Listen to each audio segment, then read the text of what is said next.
Marry me, weirdos! I am Gory B Movie, and this is Gory Talk, the show where we're just really chill and we talk about spooky stuff with my spooky friends. Today, we are joined by my very good friend, Doc Mortis. Now, if you're thinking, hey, that person looks familiar, but that name is not familiar, well, Dice Rollin went and got themselves freaking a PhD, and now they're Doc Mortis, and that's what happens.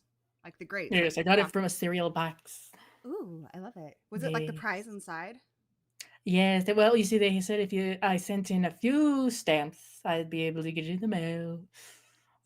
So yeah. I love that for you. So tell us more about your rebrand and your new Docified status. I don't think Docified's a PhD. Do you have a PhD in scary? Well, I keep being told that I have some sort of certificate, and they never sent it. So I'm waiting for a plaque. I don't know. That's some bull honky if I ever heard it. So, what was the inspiration for the whole? We're gonna change the name of the channel. We're gonna change everything, mix it up. Well, not everything. Nobody panic. We're not doing any sort of like what's in my bag, my makeup haul kind of. We're not doing that. I mean, that would be entertaining. It's the wrong area.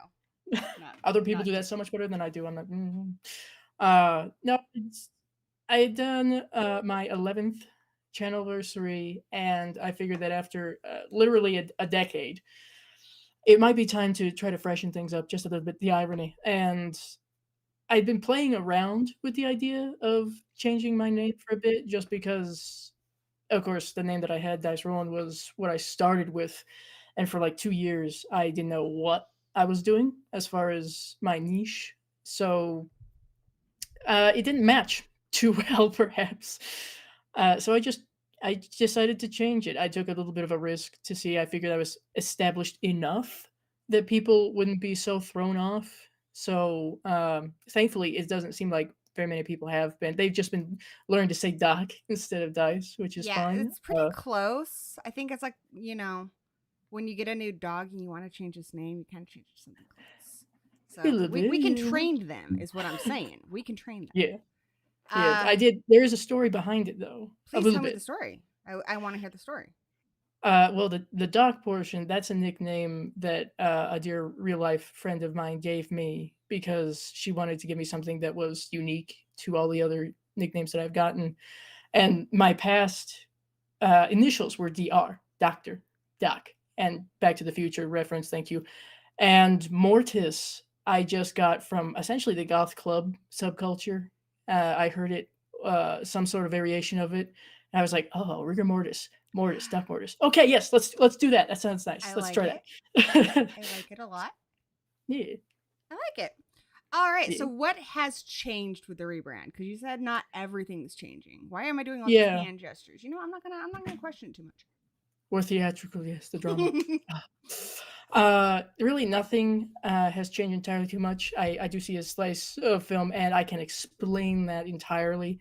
we are not gone from YouTube at all. We are not gone from making content. It's just something of an extended hiatus due to some other real life, how should we say, important pieces in my life that are going on right now. But hopefully, I'll be putting out a little tidbit of new content here and there. I love Hopefully, this. fingers crossed. I don't want to rush anything because you guys deserve some quality work, So nothing's really changed as far as content is concerned. You're still gonna get the reviews you're used to from me. You're still gonna get the top 10 lists, no sickness, live streams, stuff like that. I'm hopefully going to be doing more watch alongs at the very least What you planning? sometime soon. I'm sorry. What watch alongs do you think might come up? Ooh, let's see. I like so far. I like to involve some of my friends in my watch alongs. So if they've not seen the movie, I'll be like, can you let's see, what was the last one that I did? It wasn't that long ago, was it? Might have been. See, now I have to look back on my own work. Oh, the horror. I know I never Celeste. watch my own work, so like I if know, there's yeah, no, a stream I that try went not to. offline halfway through, I wouldn't know. Yeah, fair. Someone should tell me if that happens. Thank you. Send a message. But Celeste, Sweet and Spooky, I kind of made my own little like watch along group, to be quite honest, which is kind of nice, whether they like it or not. But Celeste, Sweet and Spooky has been part of quite a few of them. I took her and Charles through the Phantasm franchise. Neither one of them had seen any of those films, and I had to rectify that, whether they liked it or not, once again. So, hey. Well done. Well done. Yes. Very cool. Very cool. Well, I like that. I like that we're going to get some more watch alongs. I like that we got slice of film. Nice. Yeah. In the chat, and Mr. Flickster and Ben Grimm. Nice to see you guys. Did Ben Grimm get a beard? Nobody tells me. Did you grow up anything. yet, my dude? I also wore My this God. for you today because we both love Vincent Price. So Yeah. I had to break out the Vincent Price Vampire Slayer from Last Man on Earth shirt, which is just, I figured you'd appreciate it. Very much so. Always appreciate it. I actually got to meet his daughter last Crypticon. Victoria Price is really cool. She published a book about her dad, and she speaks at events like Crypticon and other horror conventions about her father's work and her experiences growing up with him. So if you haven't had an opportunity to meet her or read her book or listen to her book, which I believe she narrates, she is a delight. I would love to do that. I got for my birthday this year, my brother bought Cooking Pricewise, the book for me. So Excellent. That was a show too. Way back yeah, it before was. I was born, but I've never seen I it. see little snips of it, and I'm like, yeah, you yes. can find snips on YouTube, which is pretty cool. Snippety snip snip. I'm gonna have to try some of that. That's fabulous. Let's try it. Yes. Well, hello, creepy sea girl. Welcome, horrorhead Heather. The Vincent Priceness is leaking through into my vernacular. I love your setup. I don't know if that's new or not, but I'm loving the blue walls and the flag and the Halloween decor. I love me a jack-o'-lantern. I know. Is this dollar store special? It never rots, which is so nice. I love that. But yeah, no, this is I've changed it around a little bit. Most of this stuff I'll change around just a tiny little bit, but the skull is pretty constant. This Haunted Mansion plaque, that's new. Got that this year from Spirit Halloween. Yes. Very cool. Have you been having any Halloween adventures? I have had many that I would like to tell you about. But I want to know about yours first. Well, so far I can't really say that they're directly Halloween related, but shall we say in a roundabout way, I've been doing some very, I guess you could vaguely correlate them to Halloween, some Halloween-ish stuff with my theater acting class that I've been doing. Tell me about that. So, yes, for those who don't know, since well, you can kind of tell by when I start putting out new content. Sorry. The last live stream that I did was kind of like the mark of when I was going to start to go into college. I'm in college right now, and that is all due to pursuing some sort of training, if you will, for acting. I've finally taken a lot of people's advice and instigation, I and didn't even I'm know you trying to really acted. seriously do that. I'm trying. I did it loosely before, if you will, but now we try to be real serious about it. You can just how serious I'm being by some of the assignments that I've done. But I've already performed a scene from Death of a Salesman. I did that so far this semester. I have a monologue. I don't know if anyone's ever heard of this, but I'm taking it in a very I want to creep the audience out path, but there is a monologue that I selected from of Serpents and Sea Spray, and it may not have meant to be creepy, but I'm going to take it there for this particular assignment. So wherever I can, I'm weaving in these horror elements. So When did you first get the acting bug? I'm completely fascinated right now. I had no idea this was a thing you did. yeah, no, I think I've had it for quite a long time. I just needed to gain the confidence of it, and it took like a decade clearly to do that. But for instance, when I started my channel, I started it under the assumption that I was going to be making short films and never be in front of the camera at all. But that obviously very quickly shifted, and slowly but surely people started asking me to do things, do voiceovers. I've done more recently 2 voice roles for some audio plays and books by the Wow. same gentleman. They're not out yet, but when they are, you guys will know because I'll be sharing them. You do have a But terrific voice for that kind of work, so I will love to thank you. check it out when it comes out. Yeah, so far You have I can't that say too much, regal but air to you, like a modern day ooh, Vincent Price, that I really appreciate. I've heard that a few times before, so I'm like, That is probably the utmost confidence. oh yeah, I oh yeah. actually, speaking of voices, I went to go meet Joe Bob Briggs yesterday at his signing down in Portland. Drove 5 hours to be there, but totally worth it. The man is a gem. But I'm checking out some other stuff because it's at this really cool place called Movie Madness. It's this old video Mm, store. You can buy like VHS and stuff. I mean, it's just everything people like you and I love. But I'm mm. checking out, and this guy next to me is like, "I like your voice." I'm like, "Really?" He's like, "Yeah, it's so like squeaky like a mouse." I'm like, "Well, fuck you very much." Thanks. Ah, well, no, it's That's interesting. not a compliment. Thank you. I guess it's not. Well, You can the go eat a interesting bag of thing that I found dicks. Thanks. And about not, the voice work yeah. is that it depends on the person. It depends on the person. It depends on what the role is. I guess. I mean, I've played the ghost of a dead hooker, more or less. I have played this fraud, fortune teller. I through Sweet and Spooky. That's where I think I do or have done a lot more acting, if Very you will. cool. No shade to I everybody actually else. I haven't mean, for met me, them, so I'd love to meet yeah. them sometime. Oh, yeah, you need to have a look see at what she calls table screams because it's like table readings of actual scripts of horror movies. Very cool. I've been on 3, I believe. 3. I got I think my favorite so far is Morgan from the Texas Chainsaw Massacre remake. I was able to play him. I had a good time with that. Very cool. Yeah. I recommend those very highly. It's a I lot of think fun the to be reason part of. why being told my voice is squeaky upsets me is because I know how I react to being uncomfortable. Like I used to mistakenly believe I was an introvert because I get a lot of social anxiety. And the more Mm, anxiety I have, the higher my voice goes. So I know if my mm, voice is very high, I am highly uncomfortable and out of my element. And the lower my voice is, which I feel like right now it's pretty low, I'm more yeah. comfortable. I'm in my house, hanging out with my friend, got friends in the chat. Things are pretty good here, but like Mm. especially meeting one of my heroes, Joe Bob Briggs, is pretty much I've just adopted him as my father. There, yeah. The whole world's father horror Yeah, ho. and You Vincent Price know. can be my Mm. grandfather. I Yeah, actually have a pretty great grandfather, but I wouldn't mind that. well, you can, as I like to look at it. I'm lucky enough, if you will, to have my own biological family. I don't accept everybody in that particular group, but that's a different story.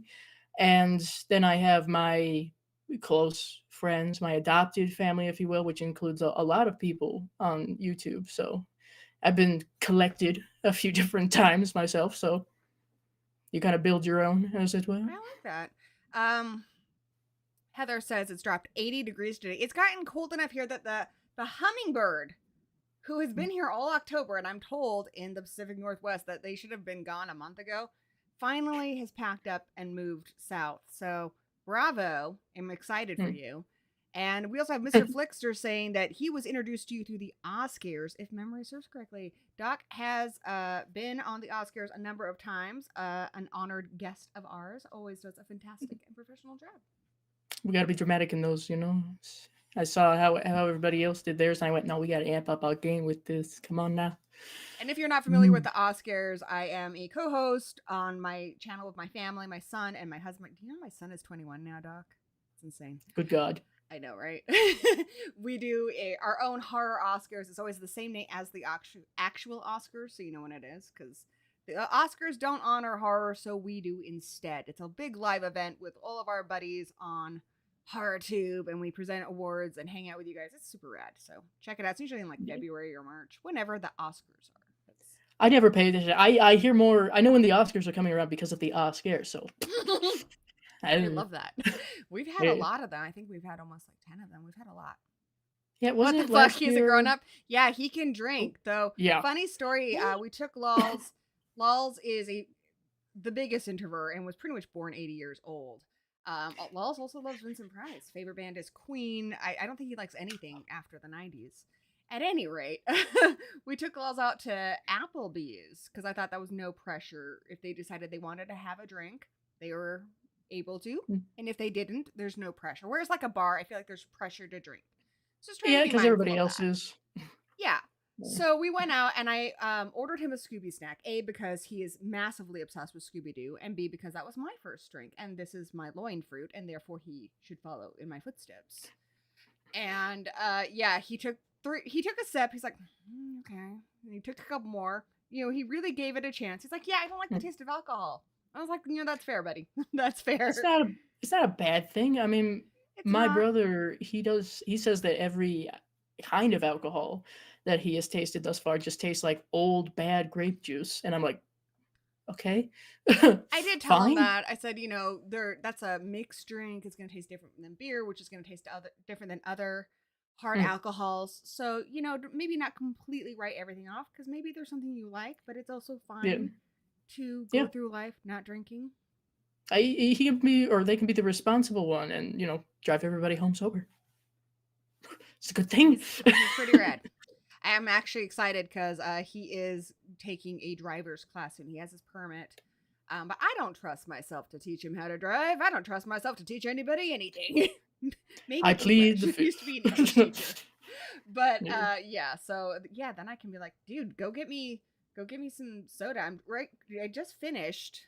All right, we got some interesting sodas here. I am all over the place like a squirrel.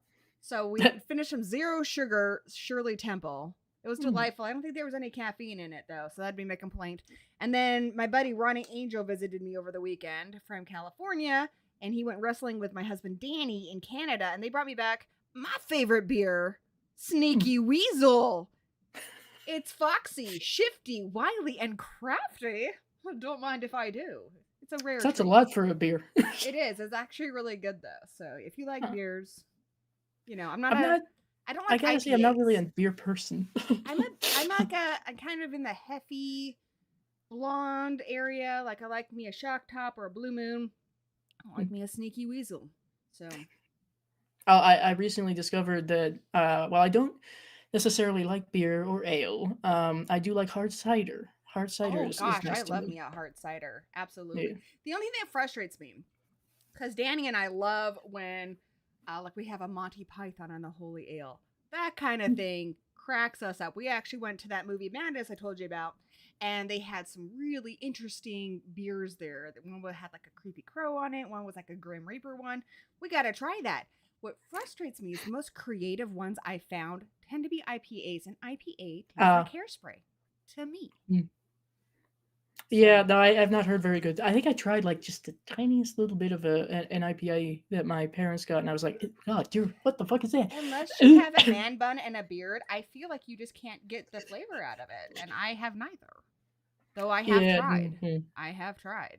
Attempts have been made. I can't get the bun or the beard to stick, and I have tried. Though I have toe beards, so I'm living my best hobbit life, and that's all I want. It's good for the winter. The little hairs that grow on your toes. I got quality little, they get smaller as they descend to the smaller toes. Quality little beards. So They're cute. I condition them, comb them. You know, I think they're beautiful. So I'm living my best Hobbit life. Hair care is important.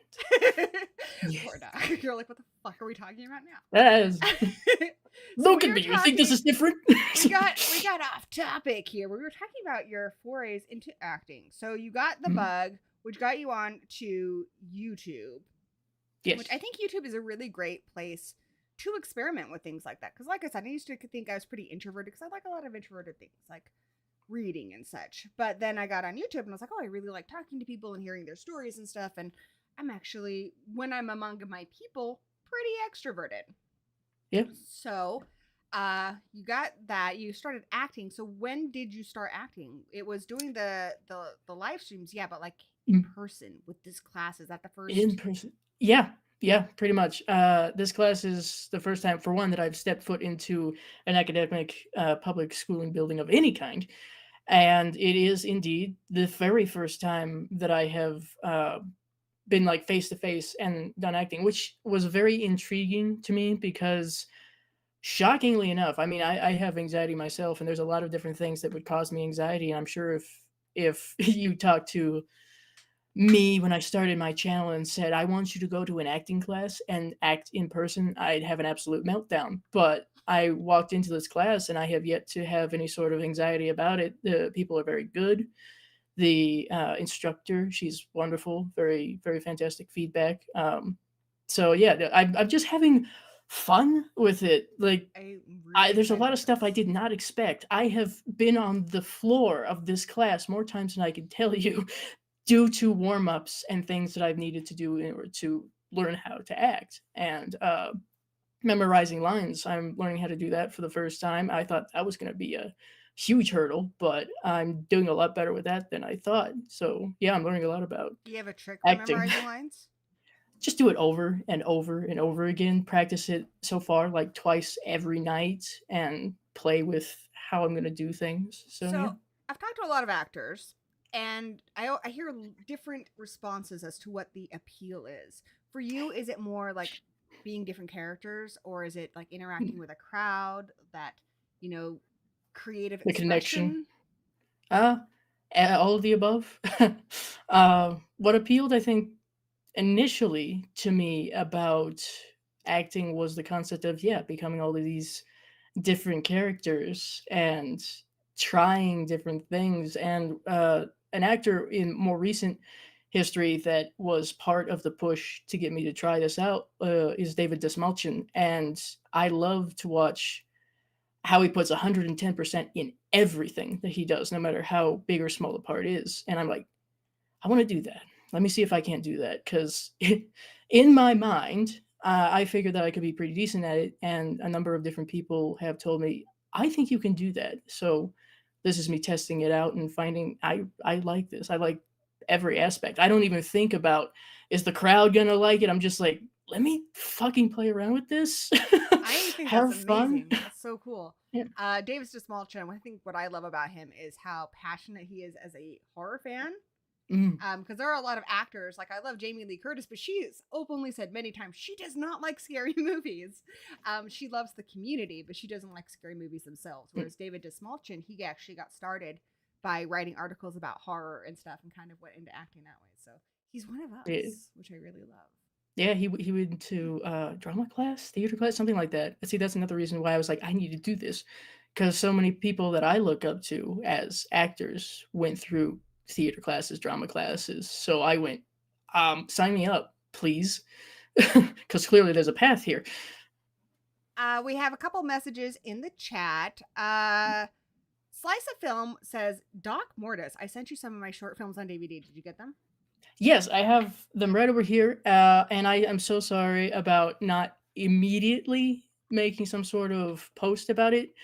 I got really fucking busy and completely forgot. That's on me. But yes, I do have that. Thank you for sending the lovely note as well, because I was making a joke in good heart, of course. I was making a joke saying, well, I always wondered what it would be like to be in a creepypasta. If I get a phone call in 7 days, I'm going to be pissed. Did you know I'm actually friends with Mr. Creepypasta? So Very well. you would be surprised. The first time I met him, he came up from, I believe he was in Texas at the time. I think he's moved since then. He came up to Washington to be in a horror convention. He was going to be on a panel with a few other people who do YouTube, and obviously he's like a really big channel. And I was a little nervous having heard his show. He sounds so somber. I'm kind of picturing like maybe an older, like, one of those like crotchety old white guys. Yeah, someone who lives in a And he is mansion a on his own. delightful, extroverted Latino man. So I was just like, not what I expected. He's like in his 20s. I expected somebody older than me. He's adorable. I think he's just amazing. I love him. Yeah. But he's got that voice. But thank you, Slice of Life. I have it. Mr. Flixer says your comedic timing is impeccable. I agree. Thank you. We got my friend Annie in the chat. Nice to see them. And yes, for the love of horrors here, they are a channel member. Thank you, pretty recent one. Hope you are. There's some extra streams and stuff here. Sometimes I also just stream just for channel members. Plus, you get badges and other little perks for being in the B Movie coven of which is what I call our members. And they gifted a membership that Jerry Wilson gifted it to Heather. So yes, Heather's now a member. We're so excited. That was such an elegant clap. Hey, guess what, Doc? Since we last hung out, now I have spiders. Yes, that's right. You have little. How do you feel about the spiders? I don't mind them at all. I think that the spiders, like, well, you have jumping spiders, yeah? Well, I have 2 jumping spiders. So okay. Jumping spiders are awake during the day, so they've gone to bed. This is Peaches. Where are you, buddy? She's up here. She just turned 2. She's a little old lady, but she's super active. I hope I'm as cool as her when I'm a little old lady. And October's next to them. And then I got Cuddles. Yeah. Pipkin. Oh, who was out earlier? Blue. Valentine. And then my velvet spider, Shelly. So nice. But it's been pretty rad because I used to have this debilitating fear of spiders. Like, if there was one in a room, I would not return to that room for at least a day. I also felt like they'd get a beat on me and be like, next time, Gory, next time. I mean, I was just terrified of them. And I started slowly with jumping spiders and got up to tarantulas, and now I can hold my tarantulas. And even spiders dropping from the ceiling, which used to, even in movies, terrify me, does not faze me. So it's been really freeing to have this thing that used to completely make it to where I couldn't go into like basements and stuff because there might be spiders, like, to have it gone. No, that's an interesting form of exposure therapy. No, spiders, jumping spiders like that, I like those little videos. I'll see them pop up every once in a while. I think they're very interesting. I don't really get jumping spiders around here, but they're fun to me. I really don't mind spiders. I used to think the close-ups are like that they would jump at you, like, because they're jumping. But with spiders, what I have learned is we're not a food source to them. No. And they don't have the ability to take down large potential food sources. But the way they eat, even if they could, it's just not possible. So the only time a spider would ever injure you is in defense, like if you're squishing it or terrorizing it. And most spiders would much rather just leave you alone. So I think once I understood that they just go after little tiny bugs and stuff, the things that actually can hurt us, which I find so strange. Like, the things that actually hurt us, like, who has a mosquito fear? We're annoyed by them, yes. Yeah. But very few of us are actually afraid of mosquitoes. When they can kill you, they can give you malaria. But we're afraid of spiders who kill mosquitoes and other things that can do us real harm. It's an interesting little dichotomy, but it's. I learned also spiders as far as like house spiders. I don't know if this relates to pet spiders, of course, but house spiders supposedly will kind of learn your routine so that way they can move around when they're not going to be seen by you or bother you. And some people are like, well, that's endearing. Okay. It's actually, they really do try to avoid humans, especially wild spiders, when they can, and they just kind of clean up the mess for you. They're like the best housekeeper. I Yeah. mean, there are It's kind of paying their own rent, you know? yes, yes. And I unfortunately so many spiders get squished just for the accident of being seen by a human when they weren't doing anything to you. So Mm. kind of sad. I'm The kind of a next moth fear I'm fan. working on is my fear of roller coasters. I That wish you luck. thank you. That will be next year, and I feel like you are working through like this barrier to like being on stage and stuff, right? I Mm, mean, yeah. I don't know if I met you when you first started your channel, but your channel was still relatively small when we became friends. I'm Yeah, not you sure how got long you had been doing it. 2 years. So you Yeah. had essentially the way that I describe it, and all credit to you and Danny for introducing me to the horror community. For some reason, when I started YouTube and for like 2 years, I had no concept that there was a horror community, which sounds asinine by this point. But man, But no, you it's found me fairly when I was like, recent. yeah, you found me when I was like, just well, the channel was 2 years old. When we So yeah, started, still there was very no new. horror community. We started Mm, because we were inspired by Black Nerd Comedy, and we're like, hey, wouldn't it be cool if there was a channel that did retrospectives and like loved nostalgia, but for horror? Because mm, there wasn't any. And then we discovered Bed Bath and Beyond, who did start before us. And then we're like, okay, no, there are some out there. There's Dr. Wolfula, but even those channels weren't that big yet. I remember when Blood Bath and Beyond had their 5K. mm, Like none of those channels were super big yet, and there wasn't really a horror community. And then a lot of channels kind of started interacting with each other, and then it kind of formed. And then how I met you is I used to have a show where I was trying to meet different people mm. in the community, particularly because though you are a they them. At the time, I was looking for women to be on my Ghouls Night Out show because a lot of the girls in the community didn't really interact. And Hmm. it's primarily male dominated. And I feel like non-binary people and women, like we're kind of in the same group to a I kind of degree. slip in between. This is kind of a gray Yeah. area. But I mean, it's a different experience than being male in the horror community because it's such a dominant force. If people expect that, they don't expect non-binary people. They don't expect women. So I feel Mm, that is a kinship that we have. Anyway, at the time, I honestly just didn't know. I was like, this person looks really rad. I'm gonna have them on my show. mm. Because I was watching your stuff, and your stuff was so well planned, and you had such a good air about you. But what's really remarkable that I think is really cool, because I mean, gosh, that was what it had to have been like 8 years ago. Yeah, well, I believe if I'm remembering correctly, it's all a bit of a blur. Things really started to pick up due to yourself and many other people in the community just picking me up essentially and discovering me. That really started to go upwards maybe like 2017. I So was yeah, kind of it's meaning like been when we first started a becoming bit. friends. I think that was like 8 years ago. Yeah, probably. I'm gonna But guess. since Mhm. then, which I mean, I've never thought you were like insecure or anything. Like you've always been confident. You've always had that air about you, that theatrical air about you that I really love. But how you have grown since then, like you are so much more of a presence than you were. And you had presence then, so that's saying something. But to go from I mean, just how that presence has grown to go from like I think Mm, what I would equate it to like when you're doing flints and you get that really cool spark to yeah, something that is a roaring fire, and that's where I see you today, and I'm just really impressed. Like thank you.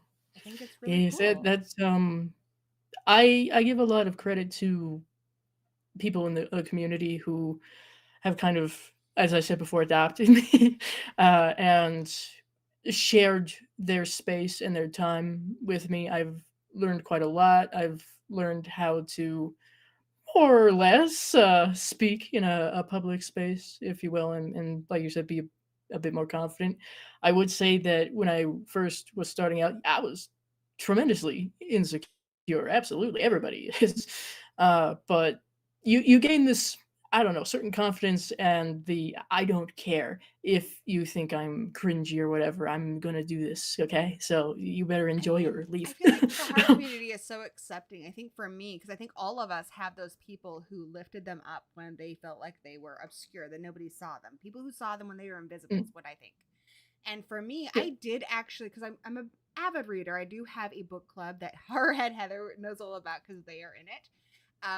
I was an avid reader and I had a blog because I was like, well, I'm more of a writer than a speaker.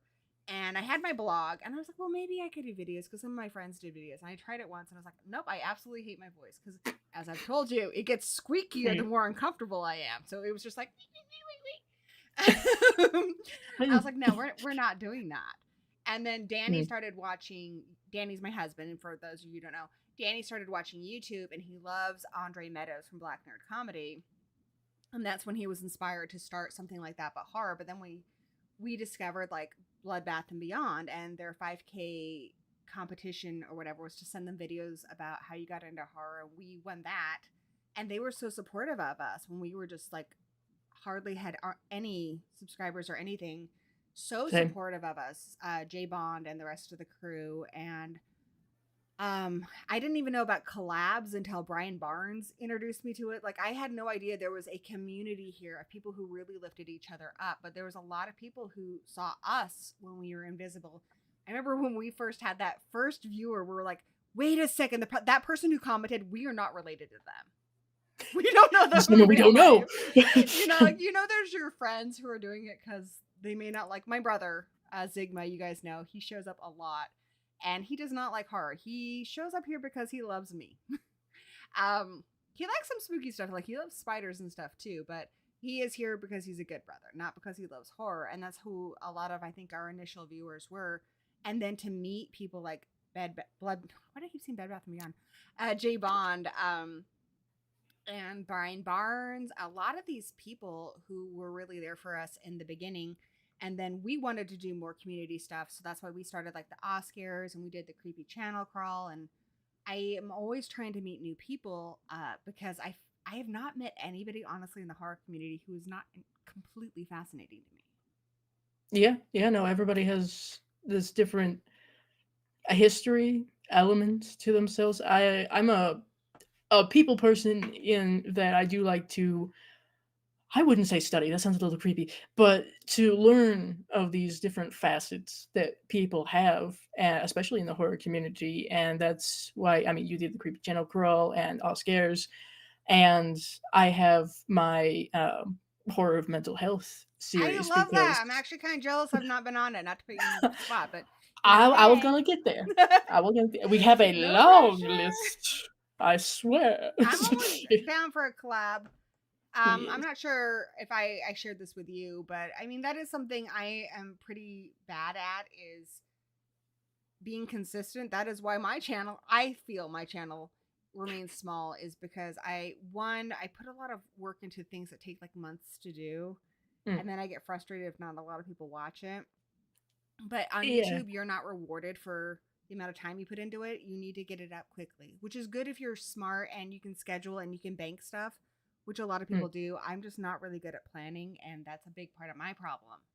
But the other problem is when I am overwhelmed, I go into my little gory hole and I hide there for many months until something inspires me to come out, whether I just miss people and stuff. But I do very much have a lot of people, including yourself, that I care about very much.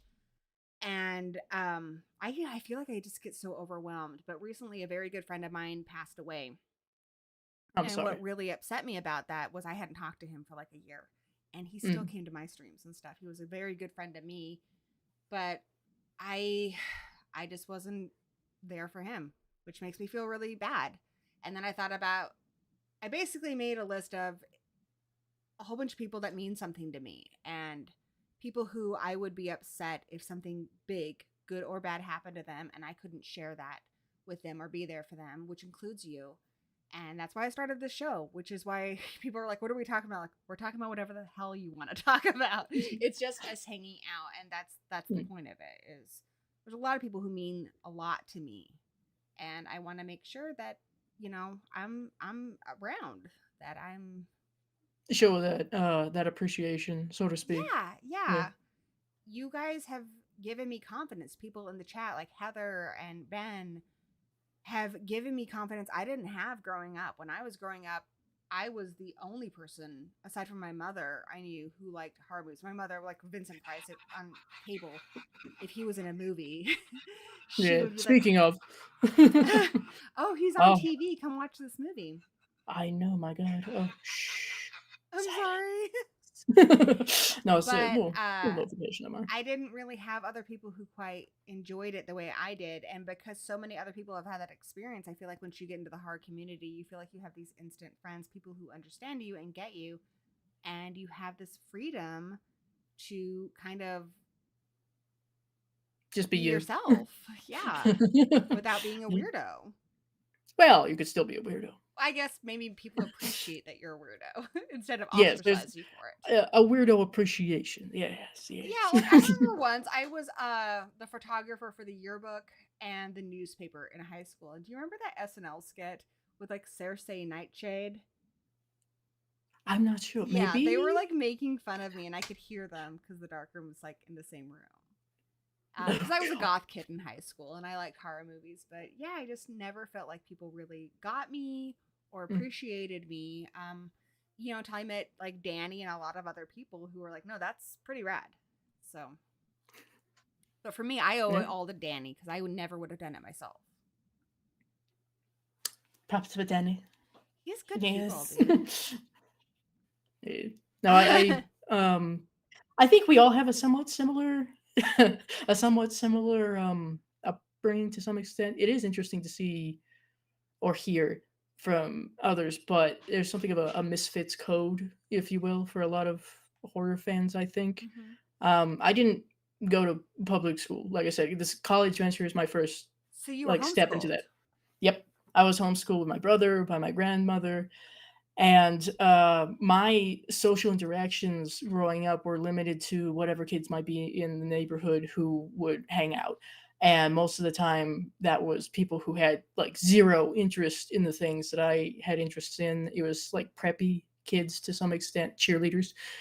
No offense. Preppy, but, you know. that is such a 90s term, and I Yeah. totally understand what you mean. The people who are like, oh, popularity. I was a goth kid, so I understand. Yeah. I was just a weirdo. We I would have was been friends.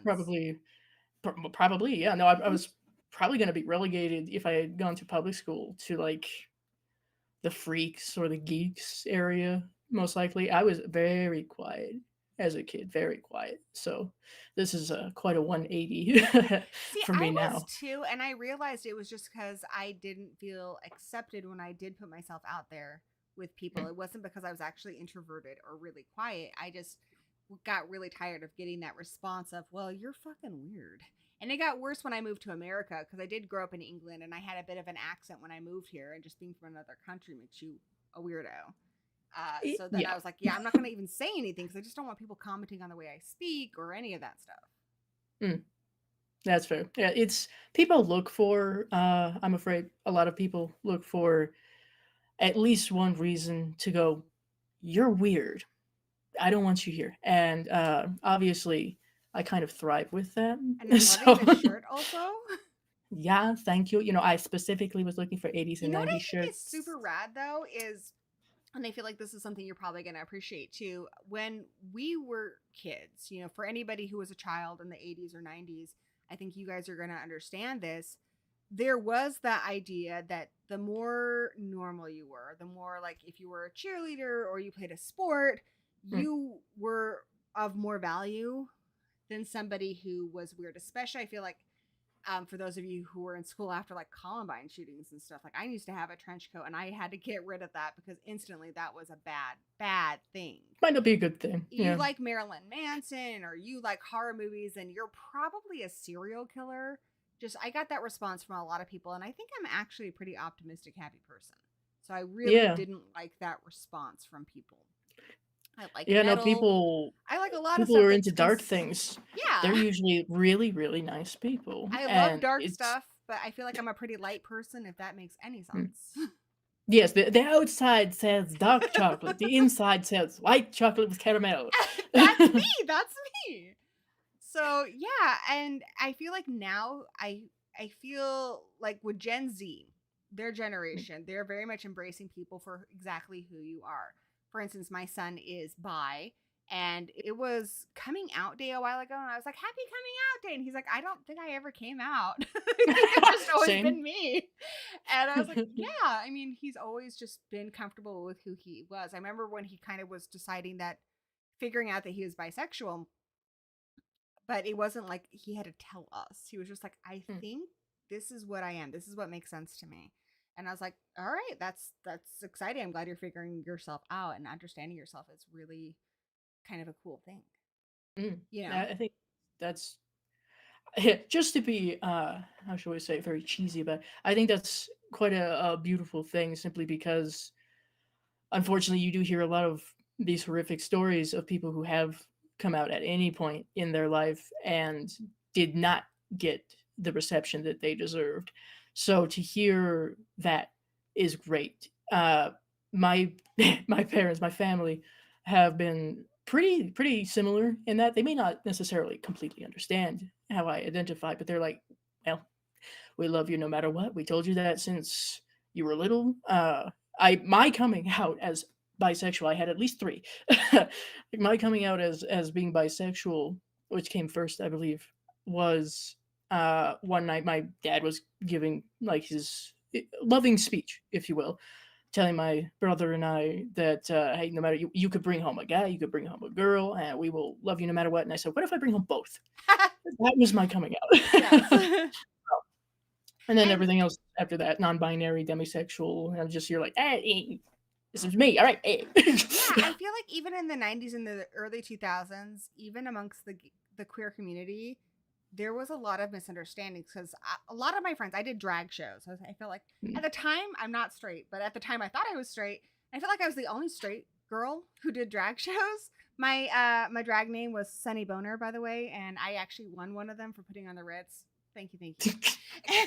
And but yeah, a lot of my all of my friends were queer, so they were either gay or lesbians. But amongst my friends, the idea of being bi was not accepted.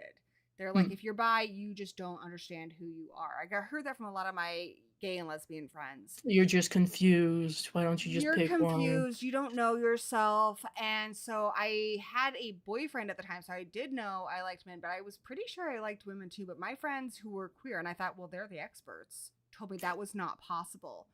And on top of that, I found really interesting things. Like, I could meet somebody who I thought was initially interesting because they have like, oh, they like the same music as me. And then the more I got to know them, the less attractive they seemed. Whereas some other people that maybe I didn't notice, but I had a conversation with them, and I'm like, oh my gosh, they're so exciting, and aren't they gorgeous?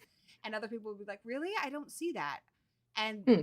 there wasn't even a word for being pan when I was at that time. But that when I learned about them, like, no, that's exactly me. So, Yeah, and now that's accepted. But at the time too, like, I feel like you also had to prove yourself. Like, if you hadn't yeah. had a serious boyfriend and a serious girlfriend, especially, you were not allowed to be considered bi, which is bullshit. It's by erasure, as they say. Yeah, like, what's her name who played Sookie Stackhouse? She is married Oh to a man. She's married to the guy who plays Bill, and she came out as yes, bi. And that one of the people who interviewed her was really hard on her, and they're like, "Well, that doesn't really matter because you're married to a guy." And she's like, "No, I've discovered something about myself, and you can discover your sexuality even after you're married, and so it has nothing to do with who you're having a relationship with. It has to do with understanding who you are." mm. Sexuality and gender is fluid. It Exactly. changes with the person, honestly. So, I mean, to me, something that I've learned, even I identify as bisexual, non-binary, demisexual. It sounds very special right now, but that doesn't mean that who knows, sometime in the future that could change. It could shift to no, I identify like this. Yeah, Obviously, you're right not now I'm locked like, into anything. yeah, no, you're not. It's not signing a contract here, okay? Exactly. Uh, a woman can be with a guy and still be bi. A man can be with a man and still be bi. So, eh. I mean, even Danny, and he's in the chat. I don't think he'll mind me saying this, but I consider our household to be queer because I'm pan. My son is bi, And Danny looks fabulous in a dress. Exactly. So Danny has no sexual attraction to people of the same gender as him whatsoever. But he has always enjoyed, like, especially when he told me when he was younger, and people would be like, well, you're dears, you have to dress up as a girl. And he's like, oh, no, I could never. But my husband loves to dress up in sexy outfits. And he loves to be, he honestly, I feel like is more traditionally girl than I am. We were at the Spirit Halloween. There was a sexy Catwoman costume. And I'm like, hey, this would look hot on you. And he's like, oh my God, yeah. honey.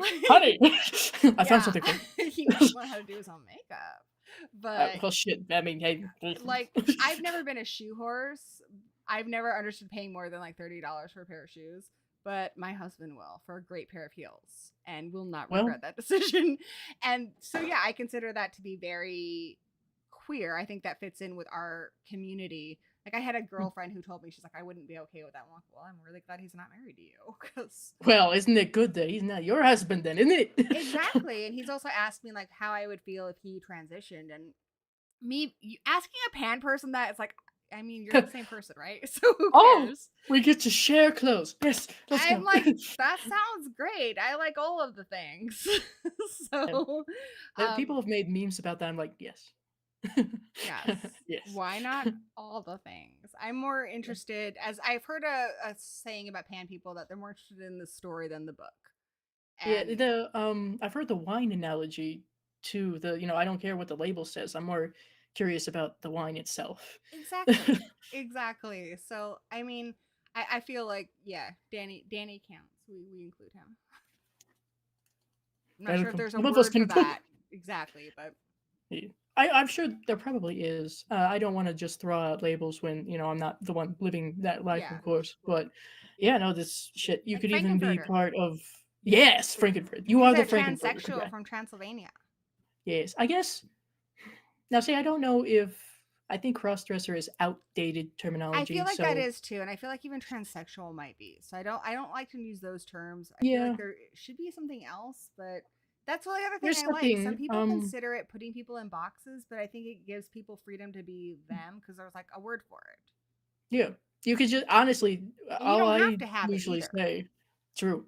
What I usually tell people, instead of going into the details of my own identity, if I want to use an umbrella term, queer.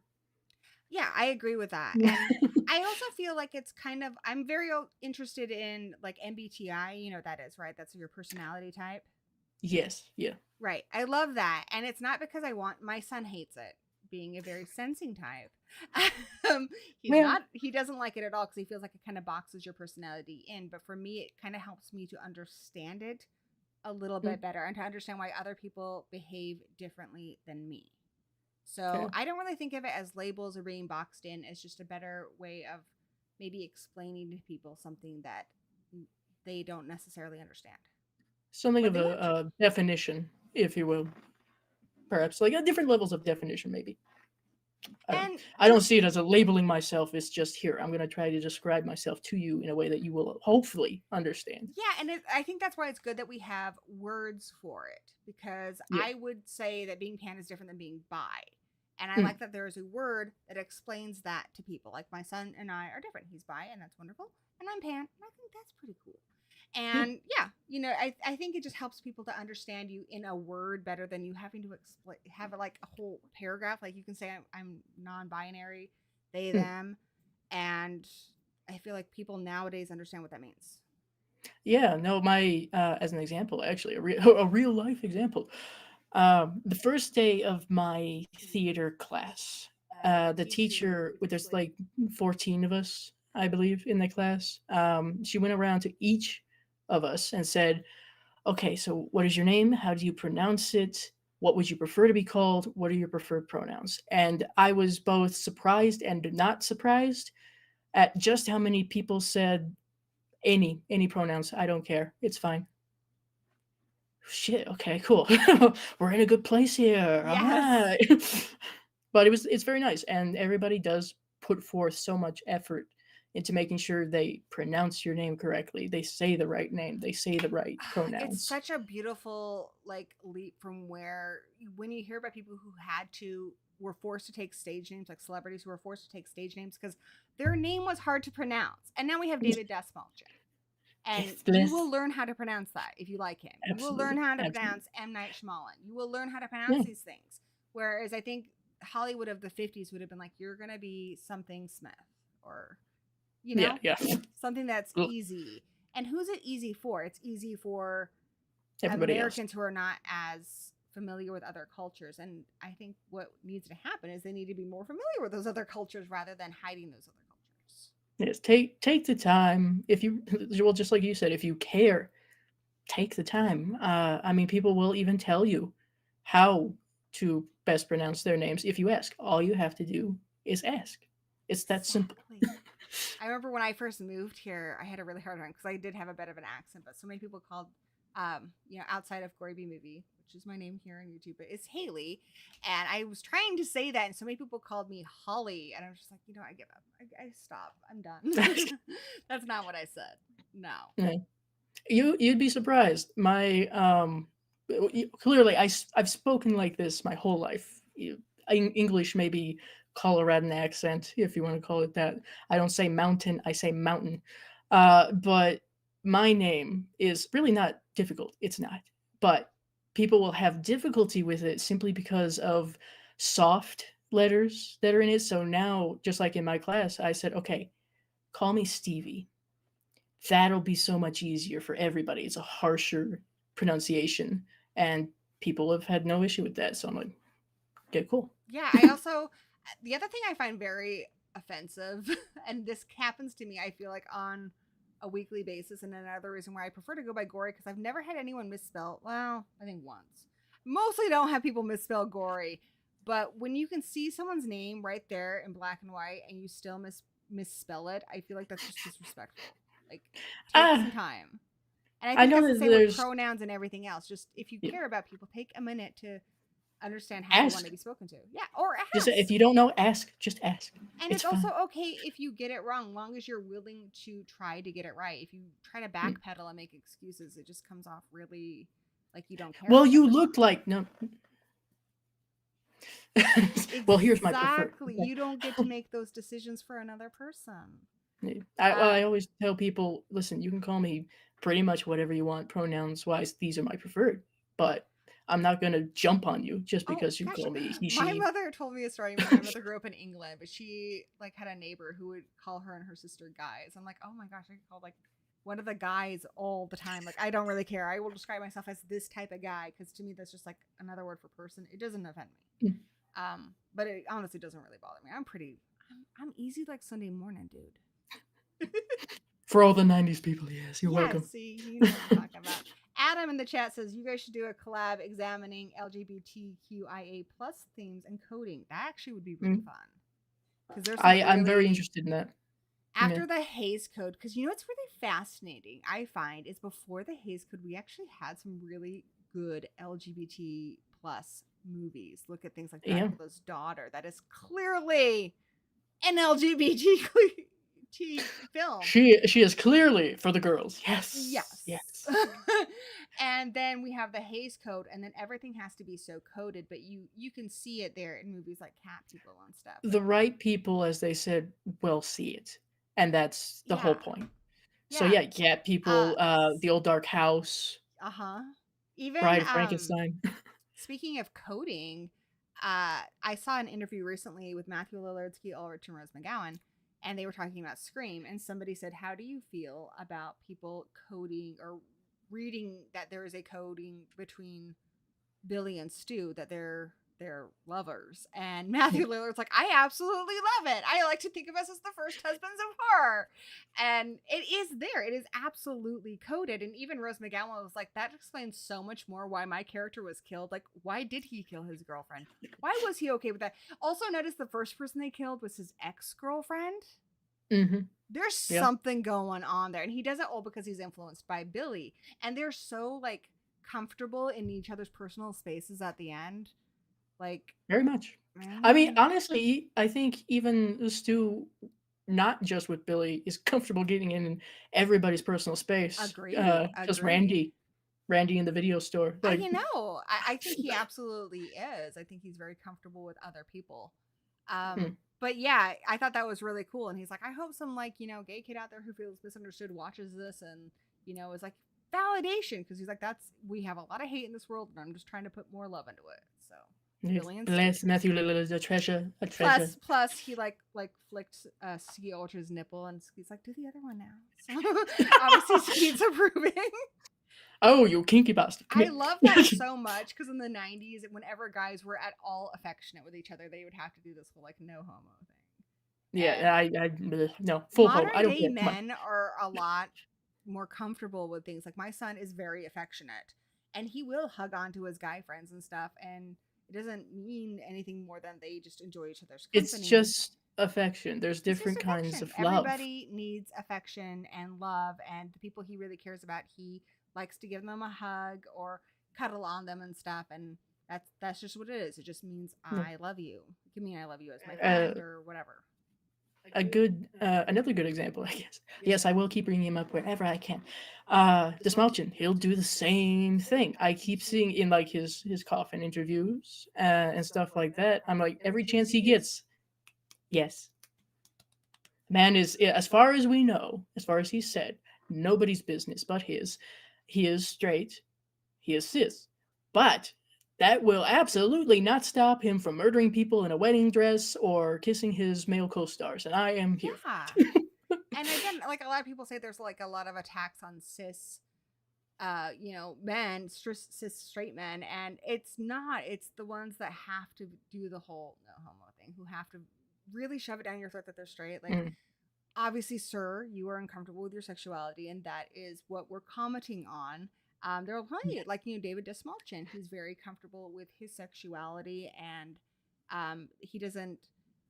Just like if you were not in a relationship with your co-star and you had to kiss them, you wouldn't think anything of it. So why should it matter if they're male or female or whatever? Like I've known queer friends who I will introduce them to somebody and they're like, oh, I don't want them to hit on me. I'm like, what the fuck makes you think they would hit on you? You'll be safe. You're fucking fine. One, usually people hit on people that they think they're gonna get well received from. Like there's a connection, just like you would with any relationship. You look for a spark and then you kind of see like, okay, then let's go, is there something more there? You don't just randomly hit on people because they are of the gender that you have openly said is the one that you're attracted to. Like that's not how it works. I've also known straight guys who then get offended because said like gay man I've introduced them to is not attracted to them. Like, you need well, let's guess why, shall we? Yes. I love when there is sorry, usually it's a guy who will say something like, yeah, I don't really want to have a gay guy hit on me. Well, you're afraid that someone of your gender is going to treat you the same way that you treat the opposite gender. So that sounds like a personal problem to me. Yeah. Like, something you should work on. Again, when I get unrequited attention from somebody, in my experience, it's I think been exclusively men. Sounds just about right. And it's not because I'm not attracted to men, because I am. I'm not attracted to you, sir. And the way that you feel entitled to touch me or talk to me in a way that isn't appropriate. Yeah. Thankfully, we don't have as many people slapping people on the ass as we used to, but... Oh, that's called for one of those roundhouse kicks right there, right to the sternum. I got fired from a waitressing job in my 20s. Cause, sounds about right. Yeah, you don't touch me. No. Yeah, I don't... I've had very few, shockingly enough, very few cases where someone has acted like they were going to touch me in a way that I was not here for. But thankfully, one of the things that I have inherited and refined, if you will, from my mother is the death glare. So that's nice. That helps a lot. Also, I guess the concept of how I look, how I present is a wholly not feminine, but also not masculine. So I confuse the shit out of people. So that might help too. I don't know. It's like a defense mechanism. The things that are very colorful are usually poisonous. So I don't.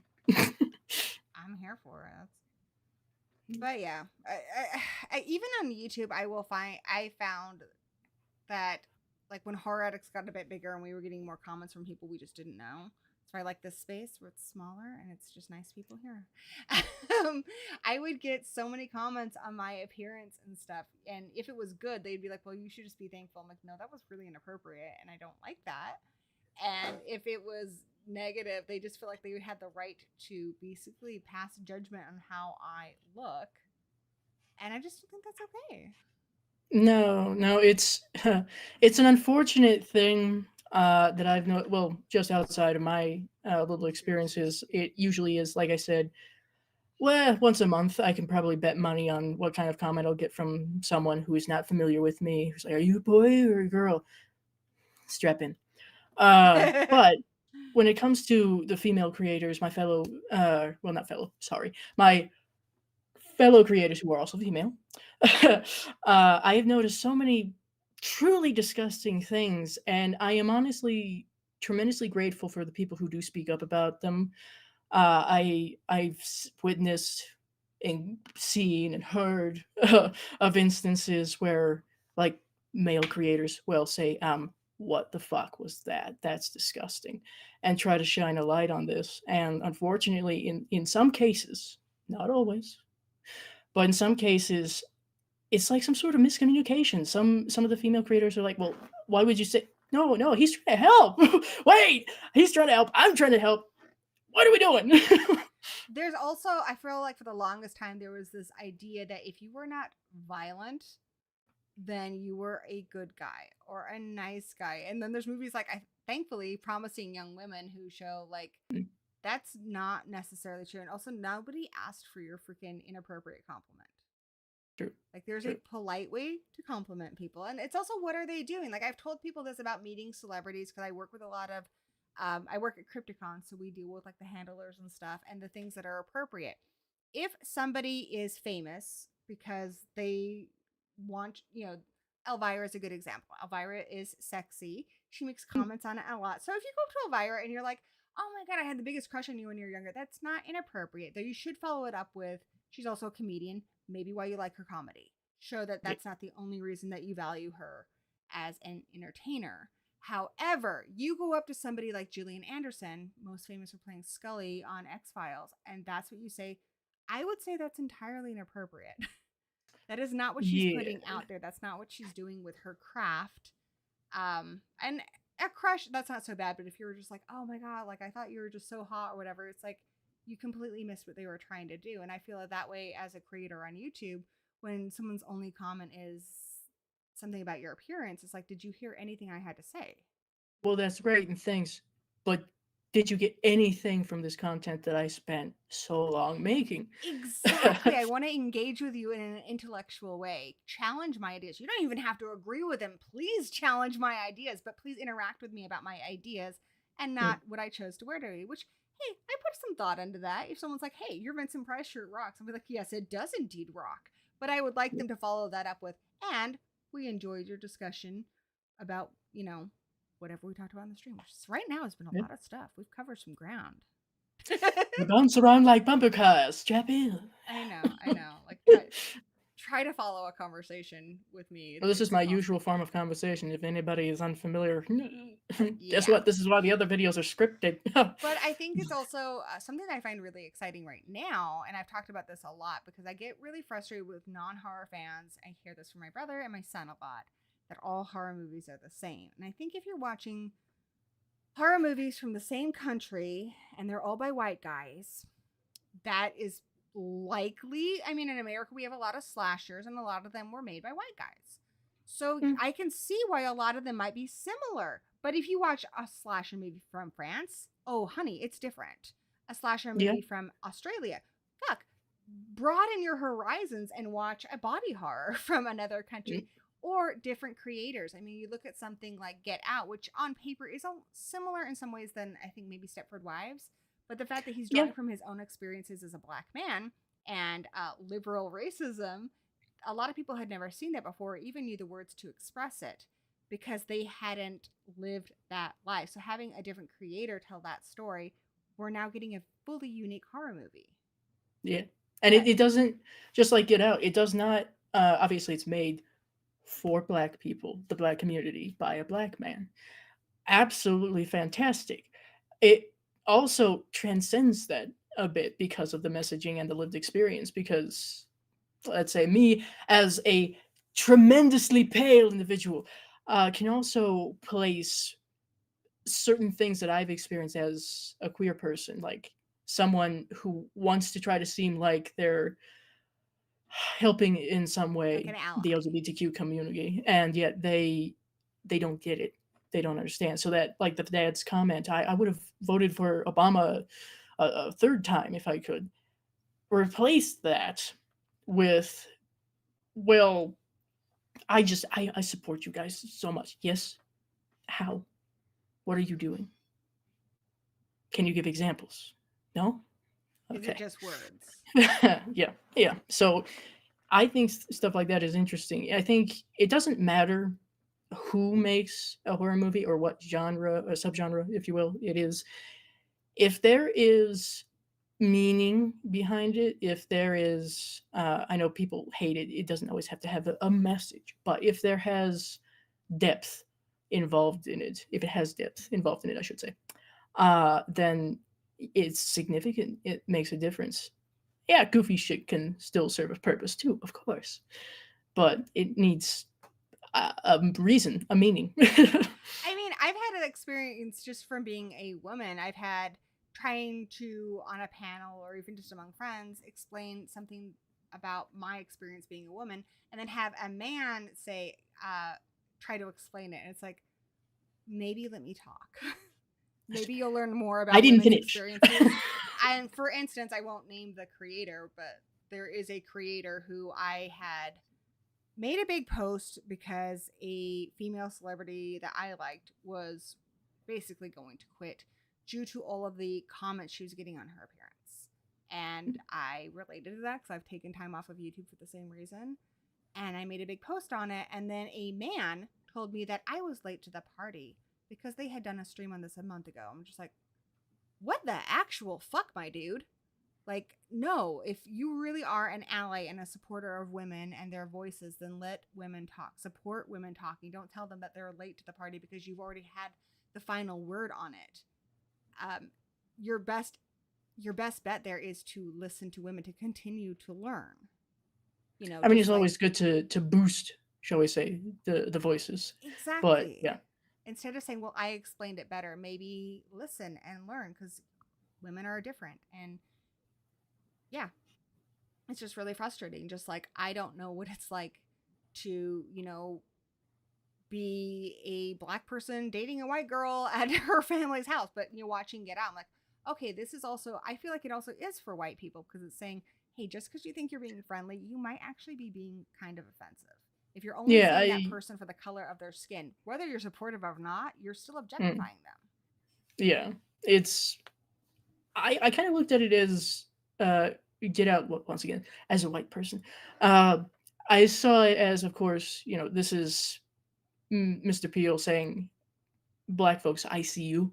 I'm going to showcase your voice. White folks, learn." And he's in a great position because he actually is multiracial. His mom's white and he's married to a white woman. So I think he has sympathy and understanding for white people who mean well. I heard him say this in an interview. He's like, yeah, it's so much nicer than when people are being horrible to you and saying awful things. But sometimes the well meaning people who just can't get around anything other than seeing you for the way you look on the outside, they're doing more harm than good because you feel like you're being kind of isolated for who you are. Like, people who are saying the whole Tiger Woods thing, they're only seeing him as being black, not for any of his interests or anything.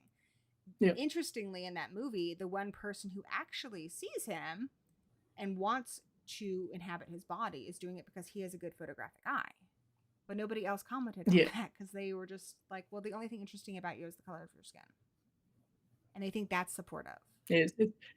That having a blind man be the one who's for good or bad really interested in him is because he literally cannot see what he looks like or what his skin color is. So all he has to rely on is who he is. It's Exactly. absolutely on purpose. Absolutely. And I think we've seen that before, like blind people who kind of see the truth better than seeing people, like in Bride of Frankenstein. You know, Mm, the guy who befriends Frankenstein when he comes to his house and is his friend and stuff, because he's just judging him based on their interactions, not on how he appears, which other people yeah. instantly dismiss him for being monstrous. And yeah, I mean, you can go into so many areas with that, like you were saying. People who have physical disabilities and such. And I know a lot of people with physical disabilities who are judged first and foremost for how they look, not who they are. I have Yeah. my best friend. She is married to a little person. Her husband's a little person, and the amount of people, like, he doesn't even like going out, which is a bummer because he's super fun. But who will treat him like he is there for their entertainment is insane. And Yeah, or infantilize them, if I'm saying that yeah, right. people who would think that it's okay to pick him up. I've seen that a lot. Like, what the fuck? Would you do that to anybody else?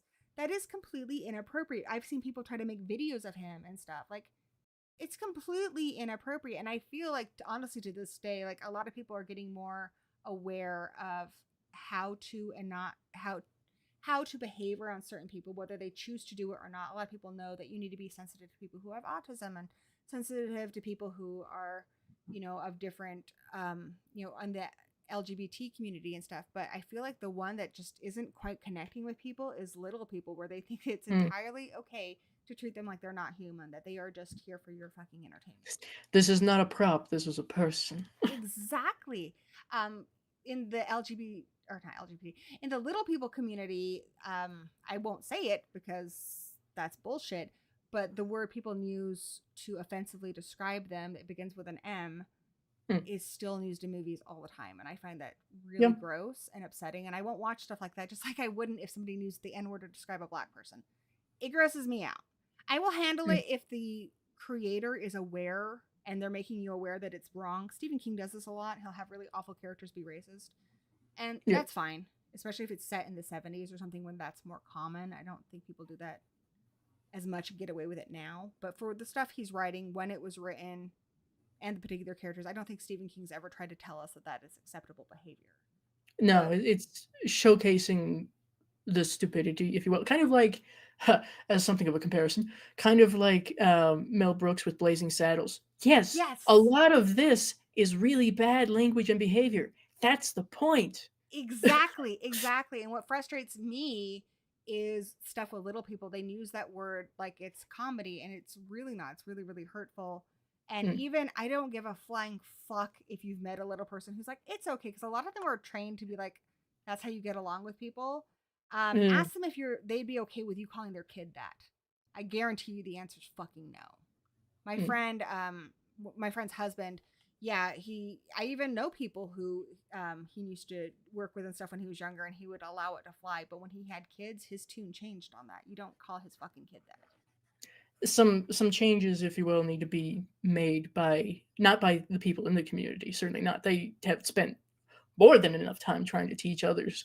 It's more important that people like myself, who are average height, learn and respect and continue to educate yourself. That's what's rather important, I think. So Yeah, I try to 100% be nice. agree. Try to be Yeah. a person. And it's just like with anything else. I mean, I relate to that. My friend, when he was younger, how he would allow that, and he'd even let people make jokes about that. As somebody who identifies as female, when I was younger, I would, if someone was like, "Oh, you should smile more," I'd be like, "Okay," or "Oh, even at 13 years old," or "You look really cute in that dress," and stuff like that's highly fucking inappropriate, to sexualize. I remember one friend's dad who would be like, "Oh, do you have a boyfriend?" and stuff like, I'm 13. I should have been like, what the fuck is your problem, dude? But I'm like, Mm. oh, they're just being nice. When Well, you people, don't know as a kid as well. You it's a good thing and not a good thing because as a kid you shouldn't have to fucking worry about exactly, that. But exactly. But even in then my you also 20s, if kind a of have to. stranger was like, oh, you look really sexy in that, I would be like, thank you. When I don't have to, I can say, leave me alone. I Yeah, can. call the And in my 20s, police. I did not know I had the option. I would just be like, thank Yeah. you, even though they made me feel highly uncomfortable. Even my Mm. mom will still say things like, I hate this, but my mother is of a different generation. If somebody is like assaulted or something, well, the way she was dressed, she was asking for it. No, you're not asking for anything. You're just expressing yourself through your fashion.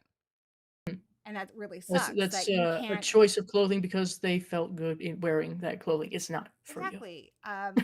You know, if I want to wear a cute skirt because I think it's cute and I like it, it doesn't mean that I'm asking for your unsolicited compliments or your attention. I'm doing it for me. You know, Yeah. my husband does it. He likes the attention. That's cool. But not all of us do. Some of us just want to wear something cool. Or cosplay or something. Yeah. As they say, cosplay is not consent. Exactly.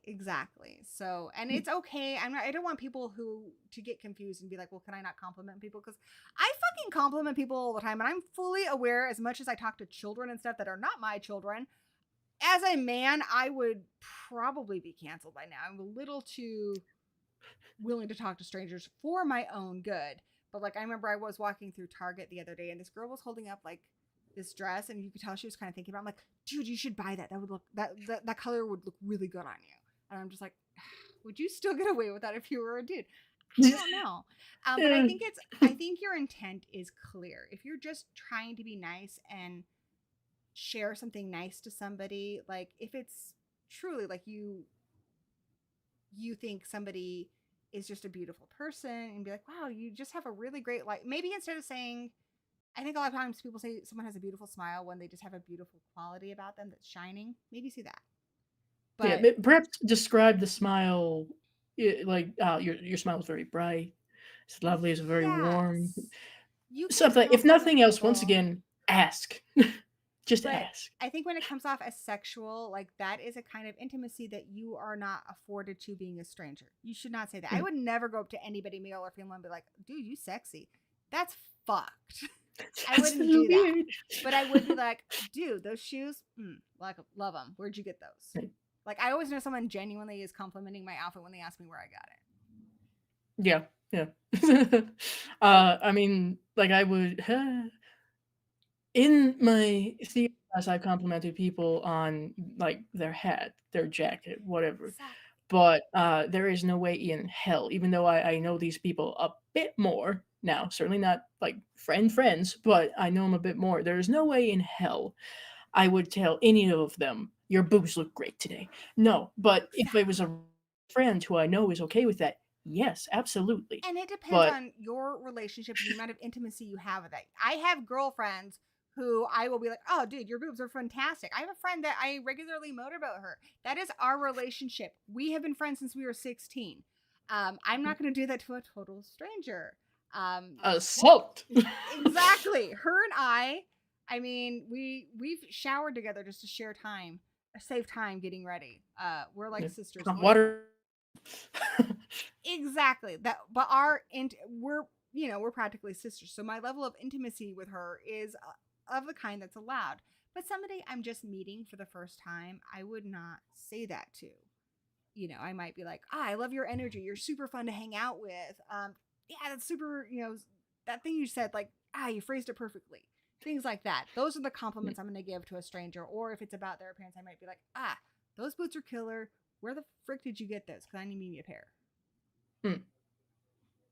But same thing like with my husband too. I know he loves, he's in the chat right now. He loves it when people say when he's dressed up because, he likes the attention that he looks pretty and stuff. But when people are like, oh, the things I want to do to you, like both of us are just like, oh, no.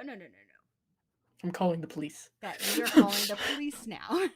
Exactly. So yeah, definitely if you are a good person and you're like, oh my gosh, I complimented that person I met at the party and said they had a cute outfit and it was well coordinated, that's fine. Okay, people can read your intentions. It's when you're being slimy and nasty, and if you're not being slimy and nasty, you got nothing to worry about. Okay, you're fine. Let's put it this way: if you are concerned with how you might have come across to someone, that's a good sign because you care. Yes. So yes, if you didn't care and you did say something slimy, then you wouldn't care. And if you're worried that you said something and maybe it came off the wrong way, follow it up with, like I said, something else. People generally are not going to be offended that you told them that they were well spoken or that, things like that. Like the thing they created was really cool. Ah, the comic Mm. book you made. Oh my God, so cool. It spoke to me. I love the art. People generally are pretty cool with that stuff. Yeah. You can always, as you said, follow it up with, "Hey, if I came across this creepy, I am sorry. That was not my intention." That works too. We're humans So, and we make mistakes. yeah. Absolutely. We have covered so much ground, guys. Not guys, Doc. Eh. See? And again, I made a mistake. Said I'm sorry. They know I meant no problem with it. And I'm not going to do it again. So hopefully.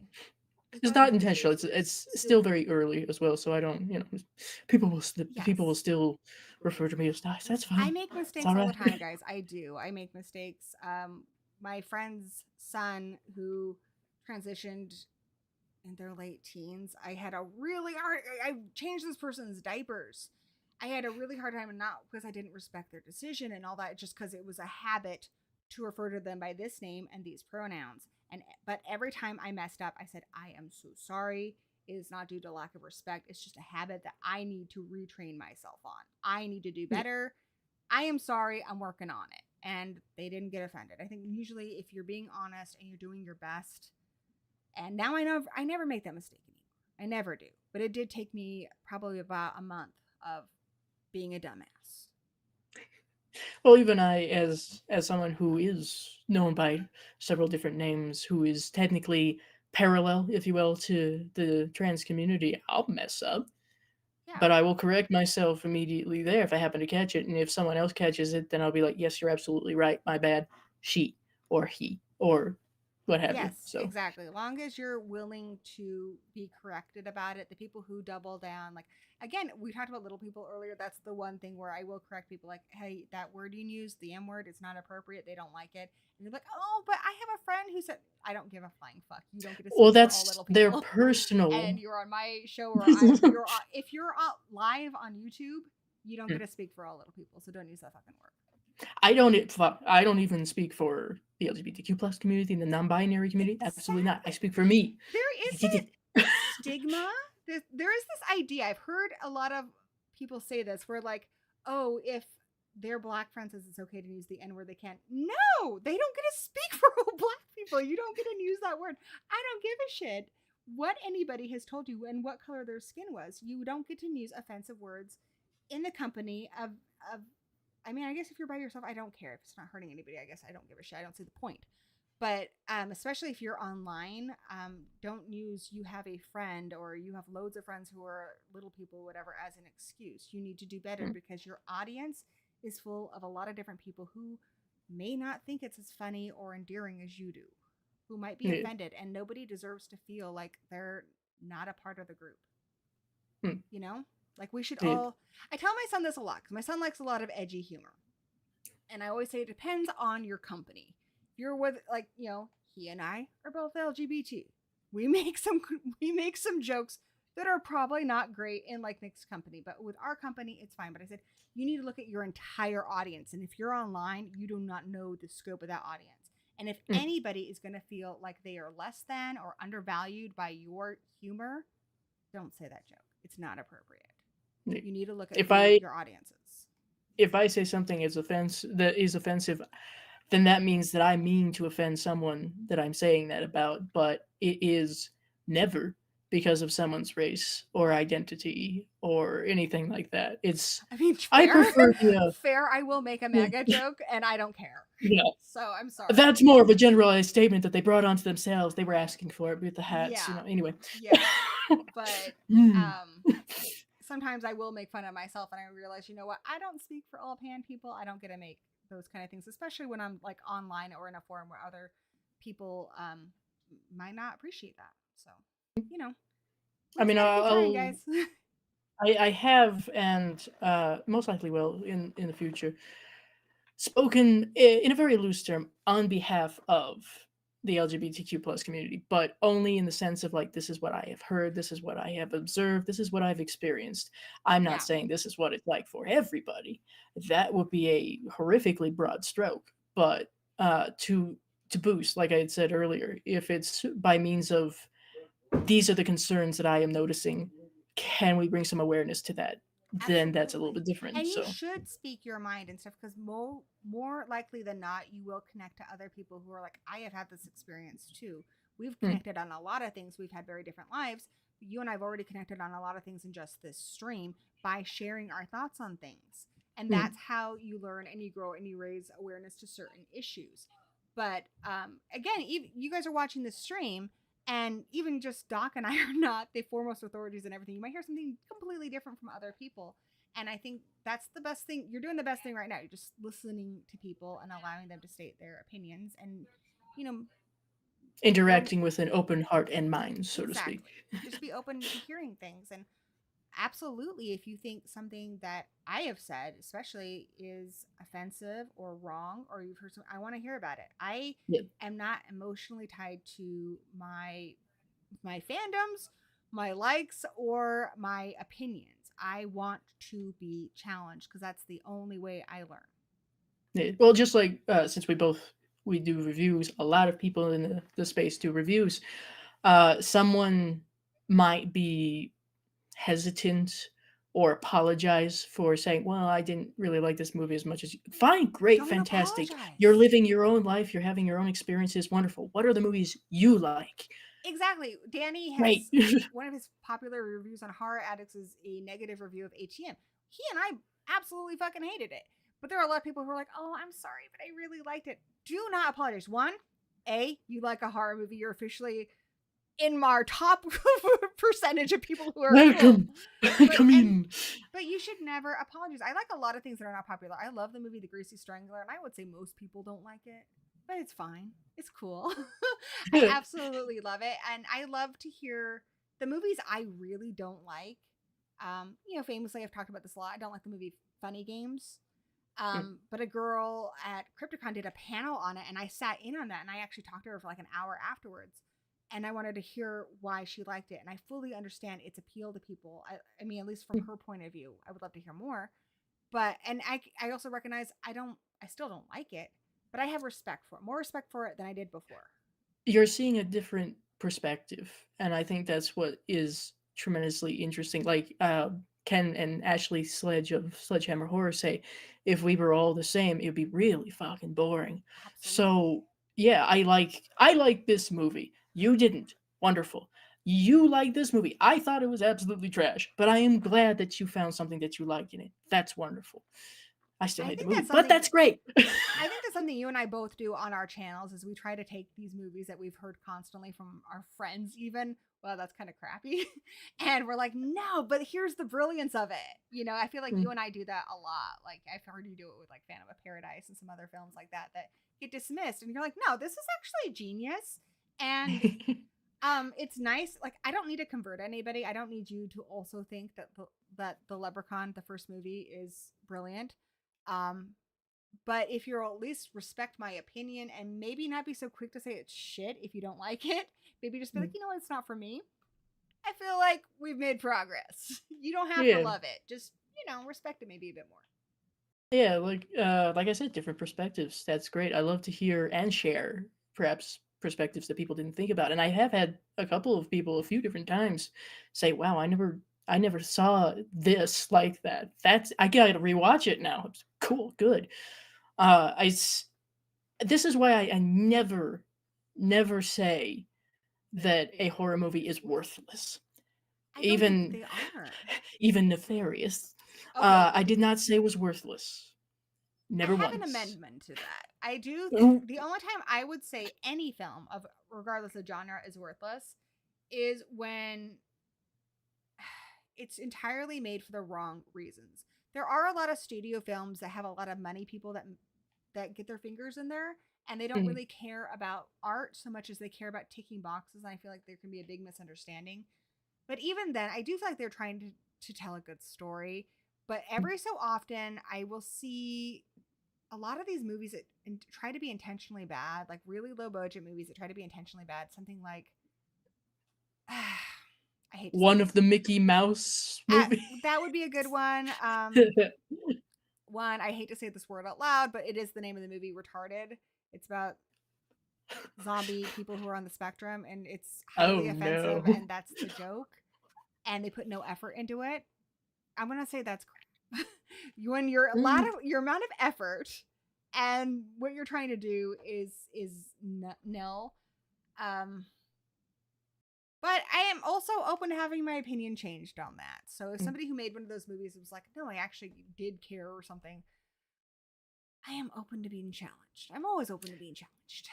I guess the irony of, say, that movie that you mentioned, Hard R. That's a better way of putting it. Unfortunately, that is the title.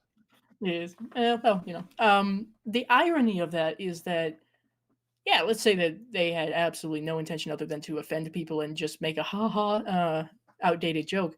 The irony of that is that such a movie, if anybody were aware that it existed, would maybe make someone go, and we're thinking about this wrong. We need to reevaluate. So, I mean, that would be good. And specifically, I should put the pronunciation on it differently. The last part is dead, not dead. Dead. Okay. So it's not quite the word I don't want to say, but it's still bad enough. Right. That movie sucks. It's a parody of the word. Yeah, just and then there's a difference between that and things that are like, there are some things that kind of cross my personal lines, and I recognize that those are my personal lines. They are not lines owned by everybody. That's just not for me. But I really also just hate, and this might upset some people, but like, I don't like the Conjuring movies. Because they're trying to tell you they're a true story, and the Warrens are despicable people. Please look them up. They are horrible. They are the screen version, wonderful. Real people, lovely. But I don't like that it's putting a false narrative out there about who they were when we're finding out more stuff all the time. Like they had like a pet girl and stuff. Like, it's disgusting, guys. Really, they're gross. Yeah, they should have been arrested. And I don't like that. But I also, there's a difference between even The Conjuring and the sequels, where at least I feel like James Wan heard about this true story and he thought that could be a creepy movie. And I feel like there was some passion in that first one. But look at the last couple. They were done to make money. No passion was in that. And I'm not going to say completely no passion, because I do think Vera Farmiga and Patrick Wilson? Yeah. I think they do care about their characters, and I think they care about doing a good job. But I would say that's not something I would give more than like 2 stars to. I'll give it maybe a couple stars for their performances, but there is a lack of passion and wanting to tell a story there. I always describe the Conjuring universe, honestly, as a whole, to people as like junk food. I'll watch it, sure, why not? But yeah. And you know what? You make a great point there, Doc. You make a great point there. You're allowed to have your junk food. If your junk food is Conjuring, honey, I am not taking those cheesy poops from you. Enjoy those, and I'm happy for you. My junk food's Twilight. Am I aware there are problems with Twilight? Oh, fuck yeah. There are so many. Do I love it? Yes. Oh my God, Doc. I don't know if you've read these books. Have you read these books? I read the first one and went, So I wasn't necessarily part of the Twilight. Sun. Midnight Sun is from Edward's perspective. They have to get through this congested motorway. And they're not going to make it. So they have to take off the mirrors. But how the hell are they going to drive now? They don't have mirrors. Well, thankfully, Edward can read minds. So he has his 2 brothers look out the window, and he's using their minds as rearview mirrors. I mean, it seems a little unnecessary, but okay. I'm loving it. Or the line in New Moon where it's like, ha ha. He laughed. Ha ha. He snickered. Or something. Like, it says like laugh 3 times in one sentence. And I'm just like, I'm having so much fun right now. I love it both. I love it both ironically for reasons that were not intended, and I love it genuinely too. I do think, like, I hear the commentary a lot that Bella doesn't have a personality, and I highly disagree. I was that girl in high school who was really quiet and way more into books and books that people were not necessarily modern and stuff. And I think she does have a personality. I do also think that they took a lot of stuff out of the books and didn't put them in the movies, and that's not fair. Yes, I love them for what they are, and I also love them ironically. Same thing with Charmed. Someone just mentioned Charmed. Danny, I've introduced Danny to it, and I love it. I love that for the longest time, it was the longest run female-led series. That's incredible. I love that it's about sisterhood first and foremost. And I enjoy the characters, but I also admit that some of the episodes are really fucking dumb. Some of the episodes are kind of racist. Some of the episodes do not do women any favors. Some of them are just really fucking dumb. But most of the time, it's done in a way that I find fun. Charmed is my junk food. Twilight is my junk food. Just like, and I hate that a lot of guys feel entitled to be like, well, you're an idiot because you like those things, when I don't think I am an idiot. But I wouldn't call anybody who loves the Fast and Furious and that's their junk food an idiot. And I don't think most people would, even though I don't think there's a lot of. I would put Fast and the Furious on the same shelf as Twilight. They're junk food. Yeah, just for like different. You mentioned like ticking boxes, just for different reasons. That's like grade A action, hot women, muscly guys, manly men, big car. It's checking all the boxes for an action movie for guys. I think, even though ironically a lot of women also like them for different reasons. sometimes, like, I will want to watch something, but I know in addition to it being entertainment, it's also going to work my brain, which I love and I crave.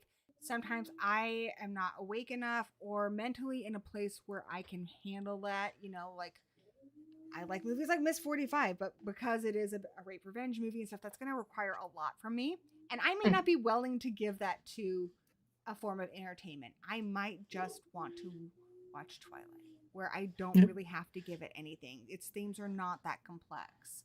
Even the Hunger Games has complex themes. Maybe I just don't want to do any work. I want to be a lazy person and just be entertained, and that's okay. Yeah.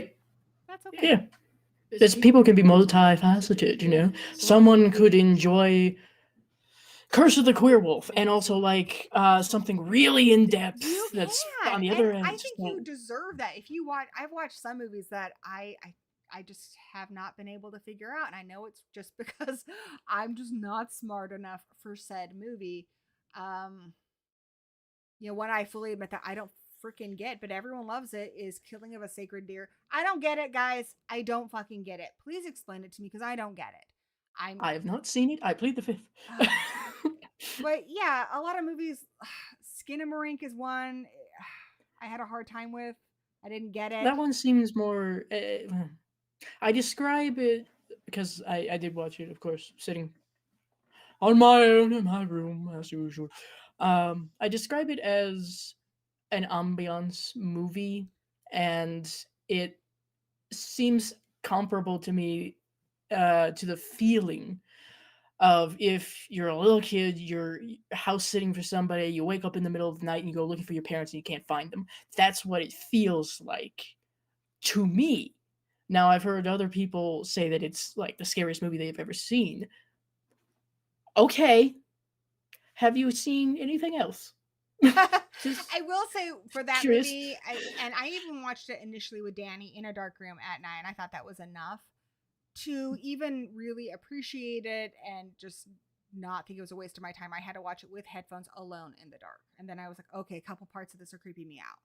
Yeah, I mean, there were some jump scares got me. I'm not going to lie. Yeah, some jump scares the did girl's get me. Face that got me. My cat is insane. Hold on a sec. The phone, the toy phone, was one for me. So yeah. Yeah. And on the other side, however, it's. Oh, we have a furphy. 17-pound. Oh my god! It's a pumpkin. Look how lovely he is. Look, how many cats let you do this, Doc? Look at that. Just a few. Not just many. A few that I've noticed. He's just an angel. Look at him. He's just an angel. Just here for the vibes. Yes. You know? He was like, hey, I need to get in on this this discussion you're having. But yeah, I mean, it was encouraging for indie films. Yeah, and the thing is with Skinamarink, I would say, is I have no doubt, reading interviews and stuff, that person was very passionate about the story they were telling, because I didn't fully connect with it, and I'm also harder to scare than a lot of people, does not mean it doesn't have value. And I do respect it, as opposed to something like you mentioned, like the Steamboat Willie movies. I feel like they saw the Winnie the Pooh movies were doing well. They thought they could make this on the cheap, and that maybe they could make some of the kind of money that they got for the Winnie the Pooh movies. I don't think it's about storytelling. I don't think it's about filmmaking. I think it's about, how can I make a cheap buck? Yeah, there's definitely plenty, I'm sure, movies like that, especially in horror. It's been said by a number of different people, directors and whatnot, that horror is the easiest to make money for, because yeah, lots of horror fans are absolutely going to watch as much as they possibly can. Just speaking of myself, of course, Yeah, but I tend to watch a lot of varied horror films as opposed to some other genres, and I do think we have a very loyal fan base here that will mm, watch a lot more stuff, even if it's outside of their comfort zone. yeah, even Especially if you something hear that if it's sounds scary. ridiculous. Yeah, Yeah, if it's uh, anything uh, at all unique, like oh I've never seen anything like that before, I'll check it out. mm, Horror fans are a lot like roller coaster enthusiasts. We're like, well, I haven't done that one yet. yes, we've never tried this. I Yes. mean, personally, I think this is kind of ironic. It was absolutely unintentional, but it was just because Shudder had such a plethora of them, and still does, I believe. I have been exploring Jean Rollin's filmography, and ironically, yes, it is Rollin. It's this close, but he's a was, forgive me, a French, I believe, filmmaker who did a lot of vampire films with a lot of nudity. But it's also ironically kind of pro lesbian. So I've just been going through his films because I'm like, well, there's a certain atmosphere here that's very interesting. Yeah, and that's the thing. Okay. Like different films are going for different things. Like you mentioned Skinrink. I think it's really going to. It's trying to put you in like a feeling mood. It's not trying to get you to mentally analyze it. Hmm. It's trying to give you like an impression, to give you that feeling of when you're scared to get out of bed to go to the bathroom at night because it's dark and you don't know what else is out there. It's Yeah. trying to replicate that, which is really hard to do. And I think for a lot of people it worked. I think that's cool. Hmm. Where Clearly, yeah, no, there's people yeah. who say it's their favorite movie from that year or period, and I'm like, good. I may not understand it, but wonderful. I'm glad. And then you have movies that I think try to challenge you on an intellectual level. Something like maybe Poor Things, where Mm, it's trying to put a lot of stuff out there for you to analyze. They have a lot of symbolism and stuff in there. I think those are best when they are also enjoyable if you don't get the themes. Because some people just yeah. want to watch a movie, and that movie is absolutely one. But it's got stuff you can bite into. Again, Buffy is like that. So someone mentioned Buffy in the chat. Buffy, you can absolutely just watch that for a girl who fights vampires, but there are a lot of themes and metaphors in there. If you want to dig into the meat of it, it's very rewarding in that respect. But you're not missing out if you don't want that. If you just want to watch a girl fight vampires, it's there. Mm, So I love all those things. I love when someone's just trying to communicate from a place of passion, place of wanting to tell a story. I think the less like when people are just trying to make a buck, I think that kind of shines through. Like look at like the movie Megan. That was an unexpected hit by Blumhouse. I don't think they realized it was going to be a big hit. And so then they're like, mm. "Well, what did people like about it? They liked the dancing and they thought it was kind of funny and all this." So they did Megan 2.0 and I feel like they didn't quite get why people liked it. I don't think it's a bad movie, but it's obviously not as good as the first one. Yeah. It's hard also, I've found in my perusing of the history of horror, it's hard, it seems, for a lot of people, even if it's the same director or same writer, whatever, to continue a story solidly throughout multiple sequels. You can take your pick, and there will be at least one sequel that's like, mm. That's true Unfortunate. too. That's true. And I think sometimes people misunderstand what makes something popular. Like Nightmare on Elm Street, I think, is one that did that where it started off. I mean, Nightmare on Elm Street, the first one scared the bejesus out of me when I was a child. But I've never been afraid of Freddy's Dead, where he's just more comical. But I feel like a lot of people were like, well, I think people are liking this because it's funny. So we should lean into that more. And I think that might have been a misstep. Mm, You see that with a lot of franchises where they're trying to give people what they want, but maybe they they misinterpreted. exactly. I think that happens too, and that's okay. Yeah. Um, but yeah, I think it's okay if you like. Don Mancini is a great example. I love Don Mancini who created Chucky, and he takes really big swings and really big risks. And I don't think he's necessarily trying to people please. He's just trying to be experimental and see what works. And so, Bride of Chucky, they're like, well, what if we mix some of the humor or something like Scream in here and just acknowledge that a lot of people do kind of make fun of Chucky, even though other people are terrified of him. Why don't we just kind of acknowledge that and lean into it a bit? And I think Bride of Chucky was a great, great film. But for a lot of people, Seed of Chucky went too far into comedy. And he hears that, and I think it's still cool that he took a big swing. And for a lot of people, it's their favorite in the franchise. It's my mother's favorite in the franchise. She wants to adopt Glenn. She enjoys them more than she enjoys me. But then he's like, well, let's go way dark and let's do Curse of Chucky. I like that he's constantly experimenting. And again, it's all coming from a place of wanting to tell a good story. And that's what makes it different than somebody who's just like, well, Winnie the Pooh did well, so let's do the Mickey Mouse movie. Yeah, something went into the royalty-free zone. Do something quick! Yes, before somebody else does it.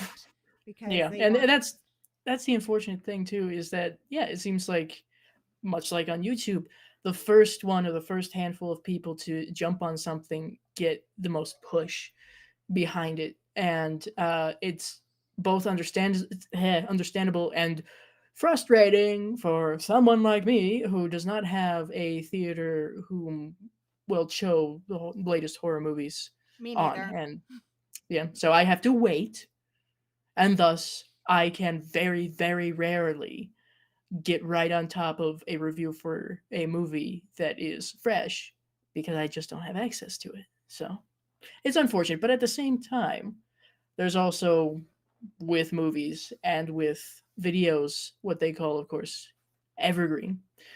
It doesn't matter that it's old. It still has something that people want to come back to. And that's really interesting. I can never pinpoint what that will be. I mean, I think it's really hard unless you're one of those YouTubers who's getting like the week early pass, and so many of them do. And if you're in a big city, I think that might even be easier to acquire. But I live in a small town too, and so that's just not something that's gonna happen. So I've never tried to be one of those ones who's like reviewing something when it's super fresh, just because I can't do that. But hopefully, I can offer people a perspective they haven't heard before that will make it, like you said, evergreen. Or oddly enough, some of the film reviews that have done well on like Horror Addicts are ones where nobody thought to review that movie, something like Aqua Slash or 12 Feet Deep, and people are looking for a review of it and nobody's done one.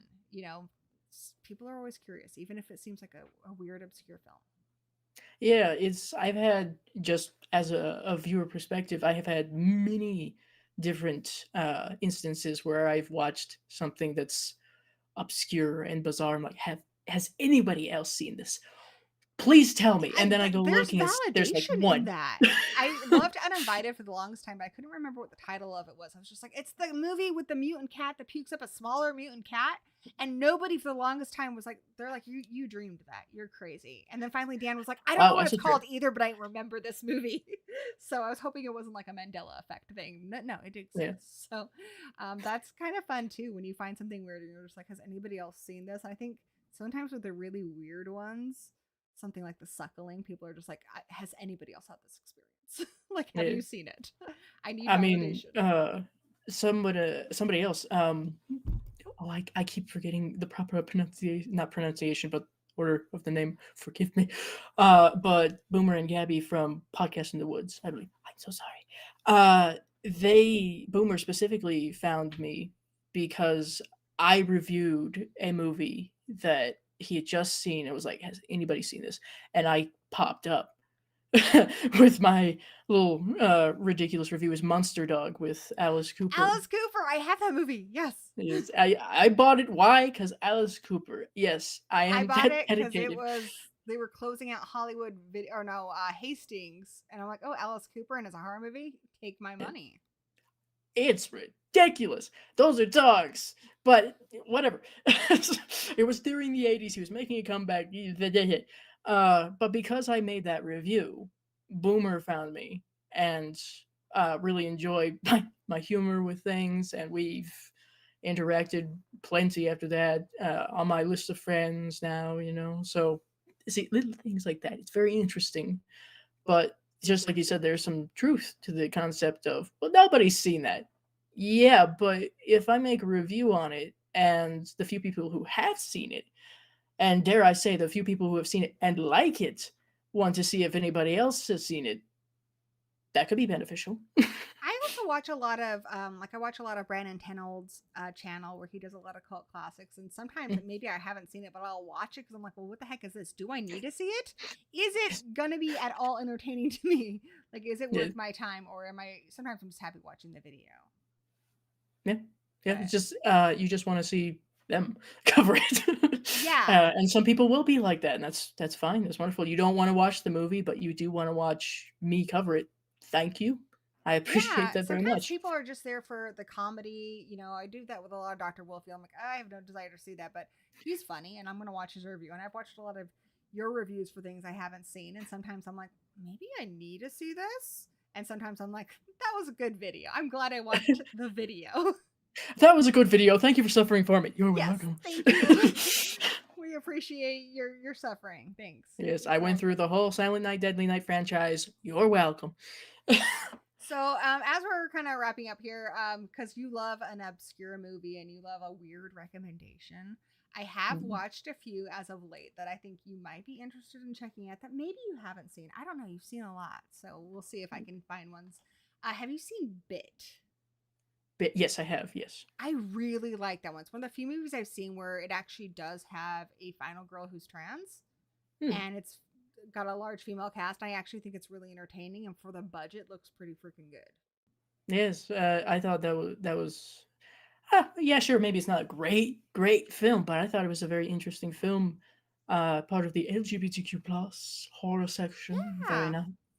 nice. And yeah, I certainly hope this doesn't come across as some sort of stereotype, but I knew that there was a trans actor in the film, and I was maybe like halfway through going, okay, so which one is the trans? It doesn't matter, but which one is? Oh, it's her. Oh shit. Okay, great, wonderful. You look fabulous. Yeah, yeah. Do you have any obscure recommendations of your own for people watching?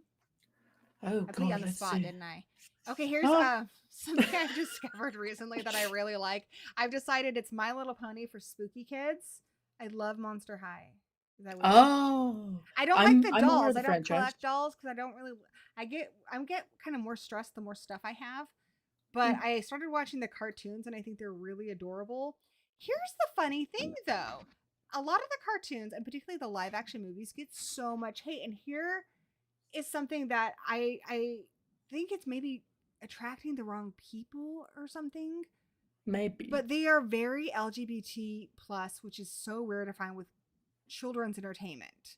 Because these Yeah. girls are like about 16. And Disney certainly isn't going to give you that unless it's coded. But they have a lot of kids of just different body types, different, especially in the live action, different Mm, races, different everything. And the fact that the whole point of it is that you accept people who are different than yourself and you appreciate them for those differences rather than exclude them for those. yeah. Something else I thought was really cool is one of the characters, Frankie Stein, is played by a trans actor, and they hired that person for this role after they came out, like 2 years after they came out. So they were well aware that that was a trans actor who, even Mm, though they transitioned male, they consider themselves non-binary. So they were very happy to play a girl, and they knew what they were, what the assignment was, and they did a yeah. very good job. And it actually works really well. And I think part of the reason why the actor accepted the role of Frankie Stein as opposed to maybe they wouldn't have accepted Draculaura is Frankie Stein is made up of parts from different men and women. Like specifically a lot of scientists, like they'll be like, "Oh, I have like a part of Einstein or something." And their pronouns they say are they them, which I guess is supposed to be kind of a joke. I don't know if that actually translates to being funny from somebody who does prefer those pronouns, but Kind of, a little bit. I yeah. guess well, once again, it depends on the person, but myself, if you got a decent or a kind of like a gentle nudge of a joke, then okay. All right. Yeah. I see. But I think that It's might have not like been don't why treat us too soft here, okay? a person who's trans male would have accepted that role because I don't think it's even intended to be exclusively like female presenting because they make it very clear that they don't consider themselves to be of one gender because they're made up of people of a lot of different genders. So, Yes, a little of everybody, if you will. yeah. Yes. So, I mean, it's got all kinds of different people in it. And I think the fact that it's aimed towards young people is pretty cool because we don't see that with Disney or even a lot of the other children's entertainment. And I'm sad that this movie got lambasted and got like a 1.5 stars. Like, I'm not a big musical person, so please don't judge me by my lack of knowledge. I haven't seen Hamilton or any of that. And it's such a big gap in my entertainment knowledge. But I love this. They had like this school number where they're moving the desks around and they're dancing and they all look cool to me. I was, tapping my foot a little bit. I thought the songs were fun. The makeup was really good. The production value is low. It does look a lot like what you would expect to be on stage at a high school production. And they need some bad CGI. But a Yeah. lot of the stuff I loved on TV as a kid was like that. And I still loved it. So I fully recommend Monster High. I watched them with Danny, and I think more people should check them out. I know that that's an area where I don't have all that much knowledge. I had heard about Frankie, and I thought that was cool. I wasn't sure if it was like a headcanon according to the fan base, or if it was like actually canon. But learned that it was canon, and I thought that was really cool because as a non-binary person, the first time that I can recall actually seeing someone who was blatantly non-binary in a film was they them. It took that How long. did you feel about that Otherwise, it was movie? coded. They them. It's not bad. It wasn't like offensive. It wasn't horrific one way or the other.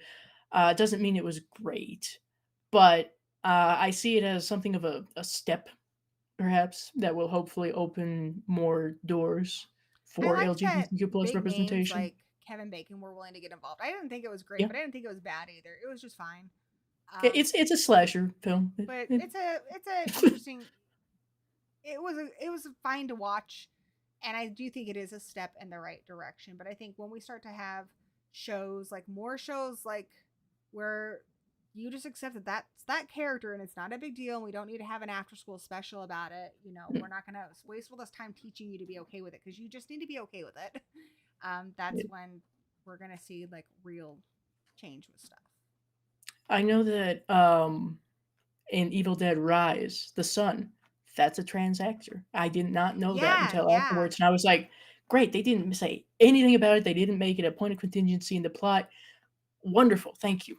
Exactly. I mean, I don't know if the character was also trans. It doesn't matter. They don't put a lot of attention onto it. And I also think it's just good that he got that role because he did a great Mm, job. And there's no reason why he shouldn't. Hari Neff is a trans actress and she's in a lot of stuff. I mean, she's in stuff where she is explicitly playing a trans actress. You know, what is the name of that movie? Assassination Nation. They get a lot of mm, crap for being trans. Whereas I've also seen them in the Mayfair Witches and in the TV show You, and mm, playing they're just playing a character and how they who their gender isn't part of the story. yeah. So you can read it as obviously it's a thing or whatever, but I just think that's really important that they Mm, those people of all different kinds of types are represented, and it's not yes. always like a big learning moment. Yeah, that But it's not some sort of like subplot or yeah, that's their whole personality. Is believe me, I don't want that either. I don't want a character's whole reason for existing in a film to be, well, because they are. eh, No, I want them to contribute. and I think Dare we I say, be need a final person? Maybe. Hmm? we need like those moments too. The character in Orange is the New Black has a great episode where their twin brother actually helped out, and it was really really cool. We do need Yes. those, but it shouldn't be every single time we have a trans actor in something. It's a for trying to make you understand them. Like they can Mm, just exist, and that's okay. yeah. So, and again, it's kind of like what we were talking about with Get Out and stuff. His issue in that movie is not that people are being unkind; they're trying to be kind. The issue is that they don't see him as anything other than being black. And he's a lot of other things. He's a Mm, photographer and he's lost his mom and he has all these other things going on, but they can't see any of that. They can't see beyond this one thing, yeah. which, It's that the point of contingency once again. like, how you're constantly asked if you're male or female. Like, why do they need that to understand you, your work, the channel? It's not a Mm. factor. I mean, if it's a friend, obviously, of course, they want to ask. Not they don't never ask. I've noticed strangers will ask, "Are you a boy or a girl, a man or a woman, female, male, whatever," and then try to explain to me, "Well, I can't be this or the other because I don't have this or I have that, or whatever." If it's a friend or someone I'm getting to know, then it's what pronouns do you prefer? How do you identify? We don't have to go into that if you don't want to, but just so that I know, it's stuff like that. Like Charles, he goes out of his way to make sure that I'm not offended, that another guest is not offended, and see that's my whole point. Ask questions, educate yourself. It's fine if you're being nice. Just to put it very simply, if you're being a person, a human being, that's all you have to do is ask. I can't speak for everybody, of course, but more often than not, if you're coming from the right place, people are absolutely going to be like, yeah, no, here, let me explain. If you want to know more, then if I have that information, I can absolutely share that with you. That's all it takes. It's very simple. There is something else I wanted to ask you about. I know it might be running a little late for you, so if it's entirely okay if you don't want to talk about it or anything, and I should have probably asked you this beforehand, feel free to be like, I don't feel like talking about that. That is entirely you're right. But I do know that you have been working on a book, and before I let you go, I actually did want to hear about that if you want to talk about it. Yeah, I've been obviously this has been waylaid due to the college venture. I have a couple of books, I guess 3 main ones in mind simply because the ADHD dictates the plot. But Understood. yeah, one that is in a very very very rough draft but complete does have LGBTQ plus themes, and that's kind of the workable metaphor of lycanthropy that I have kind of sewn into that. So the main character is or becomes, we're still working on the details, becomes a werewolf one way or the other, and the whole message, if you want it, in that is that lycanthropy is not this horrific thing. It is a metaphor for being a queer person or discovering later in life that you are a queer person through one thing or the other, and the societal reaction to that, if you will, if you want to be really deep about it. So that's one that I call It's Not a Phase. The other one that could be read as something of a queer metaphor, if you really want to, is what did I call it? Oh god, I had it marked down. I know I am the writer. I should know it. Um, l- lurid something. None of this is out yet. Don't go looking for it. It's not there. But the idea behind this one is the main character under a number of different real life pressures kind of snaps and becomes the serial killer. So the concept of it was, what if a final boy became the killer later on? What would that be like? So that's what I was running with that. It's probably not going to be a very uplifting book. I saw a movie like that. It was called like The Last Final Girl, and she survived something, but then she kind of snapped and then was the killer. So yeah, Yeah, I don't think we see enough of that. Also, no, did you read I and Was a Teenage Slasher? oh, that sounds familiar. It's by Uh, I want to say is his name Stephen Graham Jones. I want to say I could be wrong in it that. sounds familiar, but I don't think I have read it I could be yet. wrong I in the name, probably but will. what I liked about that was almost made it like a vampire or a werewolf, where essentially if you are the lone survivor of a slasher attack and the slasher is killed, you will inherit essentially slasherness. You become a slasher where you're impossibly hard to kill, and they test things because his best friend's a horror fan, so she tests things like she's like, okay, like sneak up behind me, and he can go at a walking speed and catch up to her like that because she knows that's his ability. and things like Okay. that, things we know from horror movies, and it's so wonderful and delicious. And I just, oh, I'm Yeah, like, oh, that's so clever, and I love it so much. But he's I'll have to also look at that. experiencing all these changes that you would like if you're a werewolf and stuff, because he doesn't know about it. He doesn't Mm. understand why why his body's changing and stuff. So that's a book, but I think you would really enjoy it. I'm gonna have to read that because that Tell me sounds about not it. necessarily similar. I would say from the outside and the inside looking in, that mine would be kind of similar to that, but in a slightly different route in that it's more psychological. Like it's not he has to become the next killer, but the killer that had kidnapped him, it's very black phone, I guess, at the beginning. But it's us meeting him years later when he's a full grown adult. He's got a job working in a more mortician's assistant, essentially, which you would think, why would you do that if you've been through so many horrific things? But it's the whole you've gone through a trauma thing, but you're a horror fan. Why? Kind of like that. But it's the exploration of being that outsider, being the person that everybody's like, oh, they've got a lot of baggage. I don't know if I really want to talk to them, get to know them, stuff like that. And his perspective of, you know what? Fuck y'all. And starts killing people due to yet another traumatic event, if you will, but he doesn't want to. It's a psychological thing, I suppose. Once again, kind of a downer, most likely. A lot of my stuff is too. Hey, the realism, wow. Not to say there won't be some I humor, of think course. that's how you purge a lot of that dark shit. Yeah.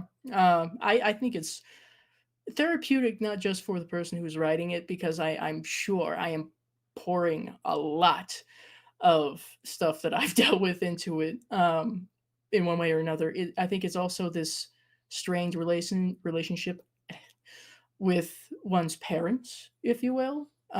Don't read too much into that. I'm fine. But this, especially like when one parent shows favoritism to a child who is no longer in the picture and the child who's left is trying to deal with that. It's stuff like that. Compensate. Yeah. Many layers in that. And then the more recent one that I've been working on, once again, childhood trauma. I'm seeing a theme. I'm making the appointments, don't worry. But this one is more because I have a very deep fascination with the lore of Five Nights at Freddy's. That's Okay. something that I think is fascinating. And It's rich lore. very much, very much. Just And I don't. love the I people gotta that tell you, were because I love you. into it. Don't read The Silver Eyes. That book sucked. I'm actually reading that right now. Fuck, I'm so sorry. It's Hopefully fine. you It's enjoy fine. it more than I did. I take things a little by little, even if it's something that's not so great. I know the books are like, but I take little bits from it. People, this is one of the things that I love about the fandom of Five Nights at Freddy's is that they have different timelines and lore of how things went, and I think that's fantastic. If you don't like this timeline, then what about that one?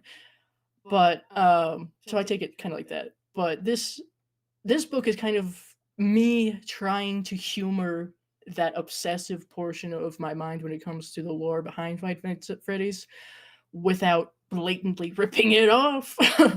But yet another exploration of childhood trauma and like missing memory, if you will, for the main character who Yeah, does that part was return really to fascinating.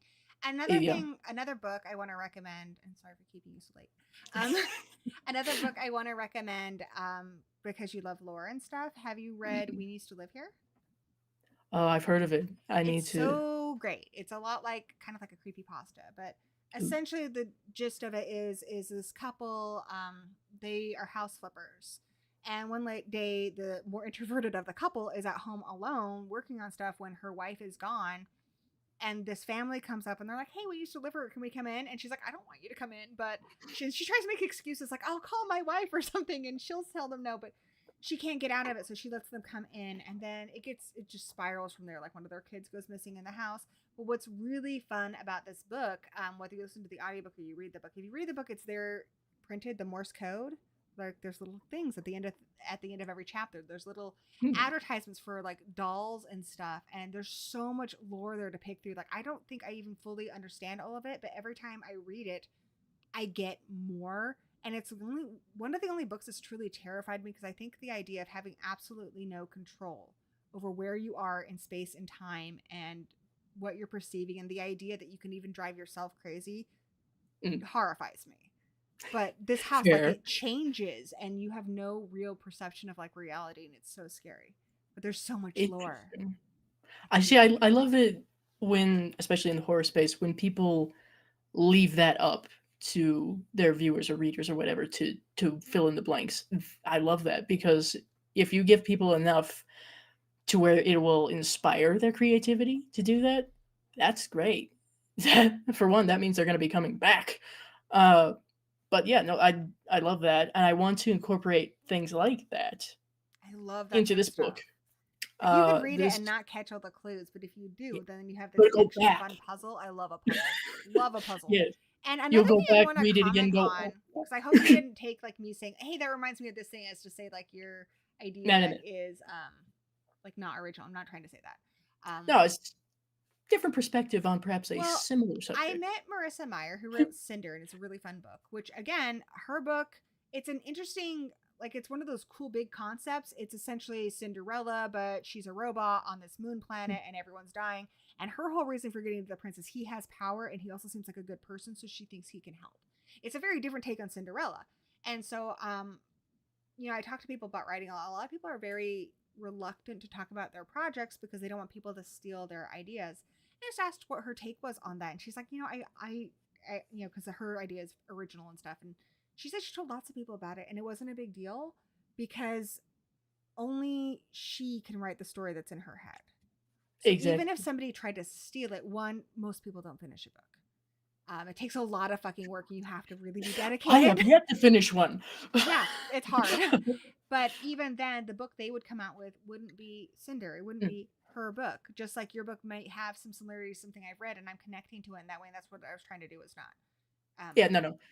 I Um, know some people take it as kind of an insult because that means, oh shit, well, someone's already. Yes, unfortunately, there are a multitude of different things that have already been covered. However, just like what you're relaying, it's your perspective. So let's say I'm blatantly trying to copy uh, the whole Five Nights at Freddy's situation. For one, that's going to take many years. Two, there's no way that I'm going to be able to do that the same way because, well, for one, I wouldn't be copying anybody to begin with, but I would still want to do it my way. So this most recent unfinished book of mine, which I so far have the working title of uh, the ones that didn't wake up. It's I love it sounds really bad, but try to see from my perspective. What I really find interesting in the most twisted and macabre yet deeply obsessive way uh, about FNAF is the concept of the guy who was like a co-owner or owner, depending on your timeline, of the franchise who killed these kids and then hid the yeah, bodies in he's the like mascots. I don't know The if this purple is real. guy. The purple guy is what I was going to ask. I can't remember his He's actual name. He's the one Matthew Lillard plays in the movie. yes. So And then the I think Silver that's Eyes one interesting. explores the other guy who had like the little pizzeria more. Yes. The well he's known as well, they're both fathers, Ooh, I guess. Zombie But Tune, my buddy, says good title. thank you. Yes. It's the working title so far. I thought it was like, ooh, that's a little creepy. I Yes. like it. It's intriguing. I think the best titles are where they leave you asking questions, and the only way to answer those Exactly. questions is to read the story. Exactly. Same thing And with that's of course covers. what I want. But I'm incorporating that same idea to the best of my ability. I think that one of the things that I struggle with is trying to go so far out of my way to not copy anybody else that I then damage what I'm trying to do. So even if it is similar, it could still be different. And something I will comment on that. When I was a kid, I loved Ninja Turtles, and I loved writing. And I made my own comics called Ninja Cats. It's very much a ripoff, and I always felt kind of lame about that. Like, wow, you were such a creative child. And then Stephen King wrote in his book on writing that initially a lot of creatives, when they first start, they are inspired by things and they kind of do copies. And I think a lot of times when we get a lot of knockoffs of something, like you have the Hunger Games and then you have Divergent and stuff, I think a lot of those people genuinely are inspired, and then they're like doing their own what if, and they come up with something unique. I don't think it's necessarily like they're trying to copy. I think maybe the publishing companies might be like, hey, that might be successful because this was successful. But I think a lot of it comes from a good place, because writing is very, very hard. But yeah, you have to really invest a lot of your time into it. And so I don't think people do it necessarily just to be like a big success. I think you have to actually care about telling a story. To ride the coattail, so to speak. Yeah, and I feel the same way. I've been writing a book for a really fucking long time. I actually want us to be writing buddies because we're both writing werewolf books. And I know you were kind enough to send me yours a while ago, but I was not in a place where I was like being very social. So, please. Yeah, I just kind of throw it out going, if you want to read it, good luck. Okay. I would like to. And if you want to be writing buddies and read each other's work and stuff, like I would love that. But I always get nervous whenever I hear about like werewolf kids and stuff. I'm like, oh crap, did somebody else do it? And then I'm just like, wait a second. Even if they did that part of it, and I have heard that in like Blood Moon, a couple other things, it's still not exactly my idea. And it still doesn't mean what mine means to me, which I think I've told you about my book before. Yeah, but even that, when I was done with it, I realized it was about something other than what it was supposed to be, which was initially, like I think I told you, my son had gotten bitten at school, and I was like, okay, so I'll get him at the end of the day. And they're like, you need to get him right away because it punctured the skin, and he's to the doctor. I'm like, what the fuck kind of monster bit my kid? I take him to the doctor, and they're like, you need to just keep it clean and make sure it doesn't get infected. Well, it did get infected because he was 3. And he's just dirty. Like kids are, they slobber on themselves. Toddlers are dirty by nature. And he got infected, and then he became like a different person. He got really, really violent, and like headbutted me in the head and gave me a black eye. And my friend and I joked, it's like, what if he's like a little werewolf? And I was like, oh my god, that's so funny. And that's where this idea came from. And then I wrote the whole thing. And when it's not done, I've done the rough draft. But when I wrote it, my son also has a serious medical condition that's really rare. And when I found out he had this condition, and I think a lot of people relate to this in a lot of different ways, but I just had like all these things that you want your kid to have. Like you want them to go to school and have a full life and, meet somebody that loves them and all these things. And I was like, I don't know if he's going to get to have those things. And I was really, really sad. And I realized that that's what this book was. Her kid's a werewolf, and she's like, I don't know if he's going to get to have these things I wanted him to have. And the whole point of the book is that these like benchmarks of things that we need to be happy aren't necessarily the things that make us happy. It's the people we do them with and stuff, and kind of being accepted for who we are. And it probably sounds really, really cheesy. I'm not explaining it well.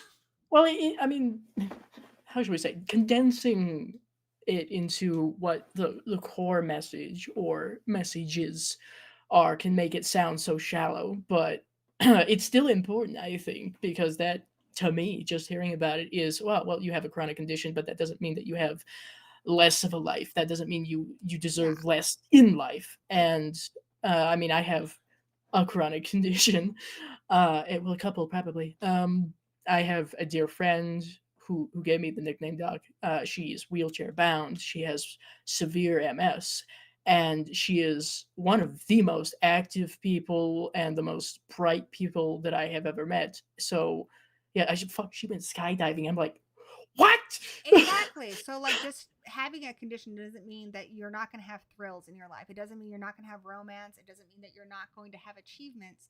But we have these like ideas, like when you watch a movie and they do a montage of someone's life, they show like graduation, walking up to the podium. They show you getting married. And I think even like when people find out that their kids have transitioned and stuff, they're like, okay, wait a second. They think having grandchildren and stuff is going to be like a benchmark of happiness. And it may not happen the way you thought it would, and it doesn't even necessarily have to happen. But like people have these ideas of what happiness looks like. It's getting married, it's having kids, it's being successful at a job. Some people don't need that, and they still have full lives.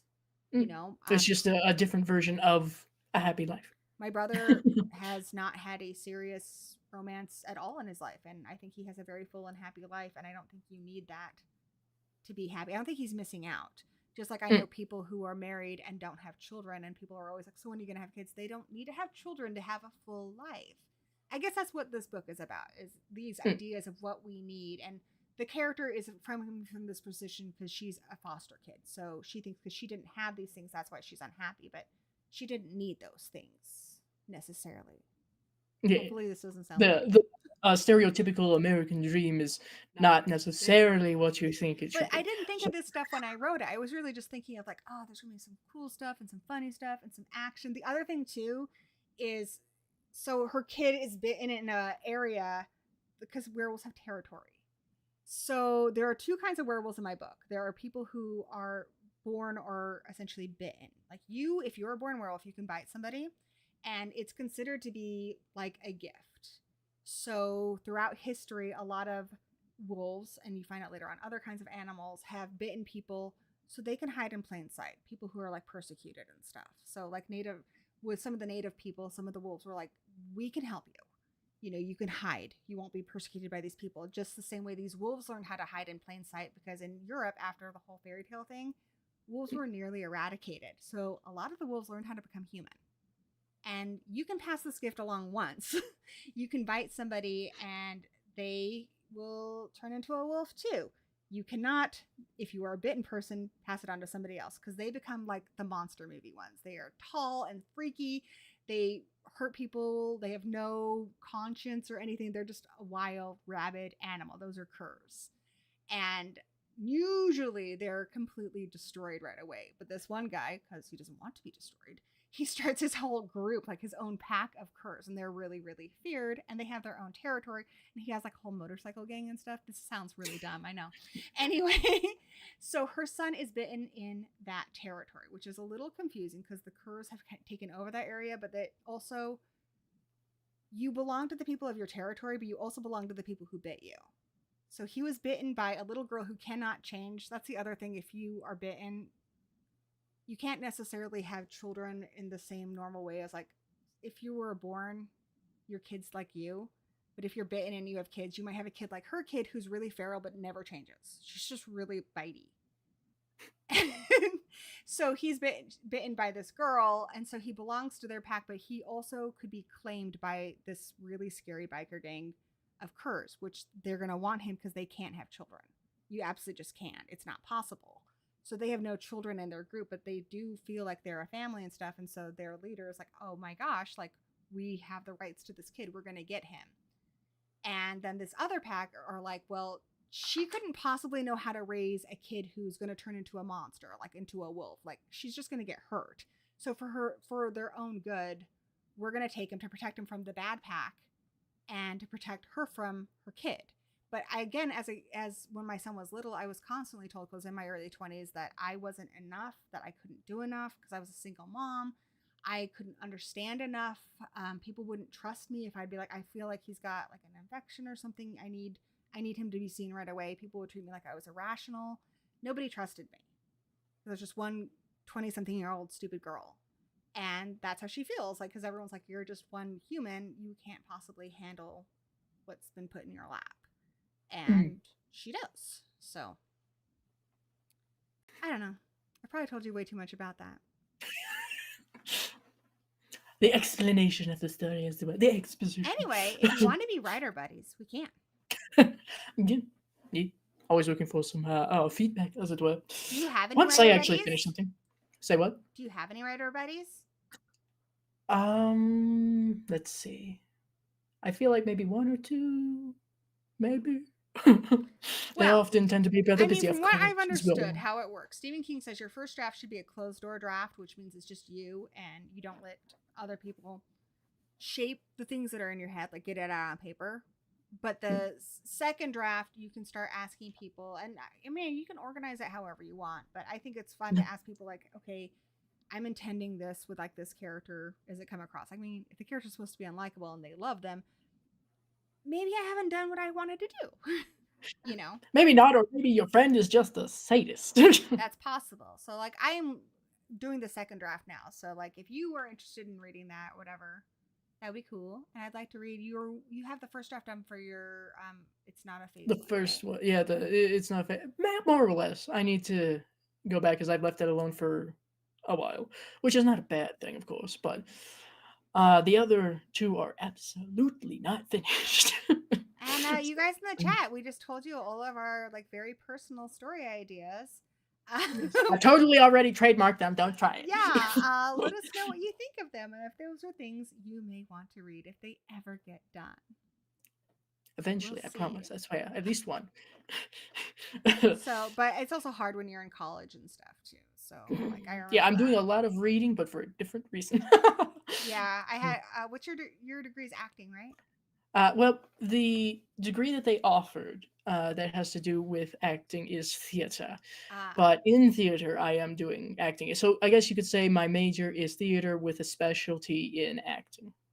yeah. Mine was So, literature, English and literature with a specialty in writing, mm, and I feel like I never had any time to read anything, even though I had to read a lot for class. So yeah. like I couldn't read what I wanted to read because I had to read like I took like a Shakespeare class and Victorian literature, and that would just take up all my time. So I Yeah, no. understand. I've taken the reading and writing, integrated reading and writing two last semester. This semester it's Oh, what composition school are you going one. to? Which what? What school are you going to? Oh, it's a community college that I will not name specifically just for personal Good reason. idea. Good idea. That was a bad It's a small question. area. Yeah, I guess if Yeah, it was no, a big it's university, I wouldn't see the harm in it. But no, if it's a yeah, community college, good call there, dude. Good call. yeah. Well, they have a wonderful rating, and everybody just speaks very highly about people there. So I'm like, cool. Let me do that. I'm going to the smallest building on the campus for the theater classes, but that's fine. It's a nice little area. Well, I feel like I've taken up a lot of your time, and usually I try to keep the show like 2 hours, but I've had a lot of fun talking to you, and I've had many questions. So, Yeah, yes. hopefully you've had fun. I've had fun. I would like you to come back again sometime because this was a very good conversation, and I feel like there's just so much more. Like we didn't even talk about Phantom of Paradise. What the frick, man? Well, you mentioned that's at least one of the little check boxes on my We daily could life. just It's do a nice whole to thing mention. talking about all the different iterations of the Phantom throughout history. I need to see. The irony is, I need to see more of Phantom of the Opera in general. I know it's an expansive fandom, and the Phantom in only the one that I've Mall. really seen is the original with Lon Chaney Sr. and Phantom of Paradise, Yeah, the one that hardly anybody talks about. So, and Phantom of the Mall. oh, I've seen that one too. Fairness, I've seen that one. So, Yeah, so we have lots more to talk about next time you're here. But before you go, please remind everybody where they can find you and let us know what you're working on so they can get excited. Because I know you've taken a bit of a break, but I think you said you were coming back with yes, maybe some watch parties. I'm working on some things as I can. Brunson, right? Wolf, bless you. I do have two things that he had requested that well, let me rephrase that. Four things that he has requested that I'm working on as I possibly can. We'll see when those come out. I can't really make too many promises. I am hoping soon. But anyway, you can find me now at Doc Mortis, formerly Dice Rollin'. I believe that a large majority of my socials have been changed over to Doc Mortis. I do have a review for that on my channel, just saying. They do, so Uh, check that yeah. out. If you do have any questions as to where you can find me, I have a link tree. Just find my channel, which you have linked down below. I have So that indeed. should be hopefully relatively easy. Different names, same person, same content, and hopefully I shall be having some stuff for the original Beetlejuice. And if anybody remembers this film, the little vampire, I've never seen it, but I ideally, do remember it. it's one from my childhood. So I'm like, okay, yeah, I'll cover that. But those are what I'm working on right now. And when there is a watch party, then you guys will be told about that, hopefully a week or so many days before it actually happens. Right now, there's nothing terribly planned so far. Odd to say in October, but keep an eye out. And if there's anything that I've already done that you would like to have a watch, I do appreciate that tremendously. Everybody who's keeping my channel afloat in my absence, thank you. I'll pop up on other people's channels, as you can see. So definitely check out their review of Phantom of Paradise because they're pretty thorough in that. So I think any curiosity you have, you can find out from there. And I actually have to admit, I've never seen Phantom of Paradise. I've just seen the idea. oh my God, we'll fix it. Let's do a watch party soon. Yeah. Well, not whenever you have time. Yeah, sometime. I need to do more. Maybe we'll do one on this channel, or if we can do it on your channel. We can do it on my channel if you've already done one. I don't think oddly, I don't think I have done a watch along for Phantom of the Paradise on my channel. I have done one for the Frighteners, but yeah, we should do that sometime. I think I've watched the Frighteners. Or no, we talked about it on Freaky Girls Live. You must have watched it then, right? Because we're supposed to watch the movies beforehand. I've seen the Frighteners. I just couldn't remember if I watched it with you or not. But I know I talked about it with you on Freaky Girls Live. Yeah, we at least talked about it. I know that. Yeah. Alrighty. So yeah, we Zombie Tune. We'll subscribe to both channels. I think you're subscribed to this one. Subscribe to both of them, and hopefully we'll work out some kind of Phantom of Paradise watch along. So you and I will touch base and figure something out. I haven't done a watch along in a while. That sounds like it'd be pretty fun. Yeah, I usually have a good bit of fun with those. So, is that your favorite horror movie? That's one of. It's I always tell people it's a toss up: Phantom of the Paradise or the Frighteners. So those are both great. I love the Frighteners. You have excellent taste. So we'll have to check it out. All right, everybody, and on this channel, we'll be doing more Gory Talk. I got Gory Talk coming up on Sunday. We're going to have Taylor Bartell here. He's one half of the Grave podcast, and he's got a new theme park podcast. He's super radtastic, and I know him from Crypticon. We're going to have a really good time. That's going to be on Sunday, and then, I don't know. Every Wednesday, we also have it here. I don't remember who's on next Wednesday. I remember Sunday, guys. All right, we're making progress. So we got that going on, and I've been playing Me-Side with Danny over on Horror Addicts, so do subscribe to Horror Addicts. And if that's just not enough of hearing me talk about stuff for hours on end, I do have a podcast called The Strange and Unusual Book Club, where we just talked about The Long Walk. You can find The Strange and Unusual Book Club wherever you listen to podcasts or here on YouTube. All of the links are in the doobly-doo down below. And until we meet again, everyone, blessed be.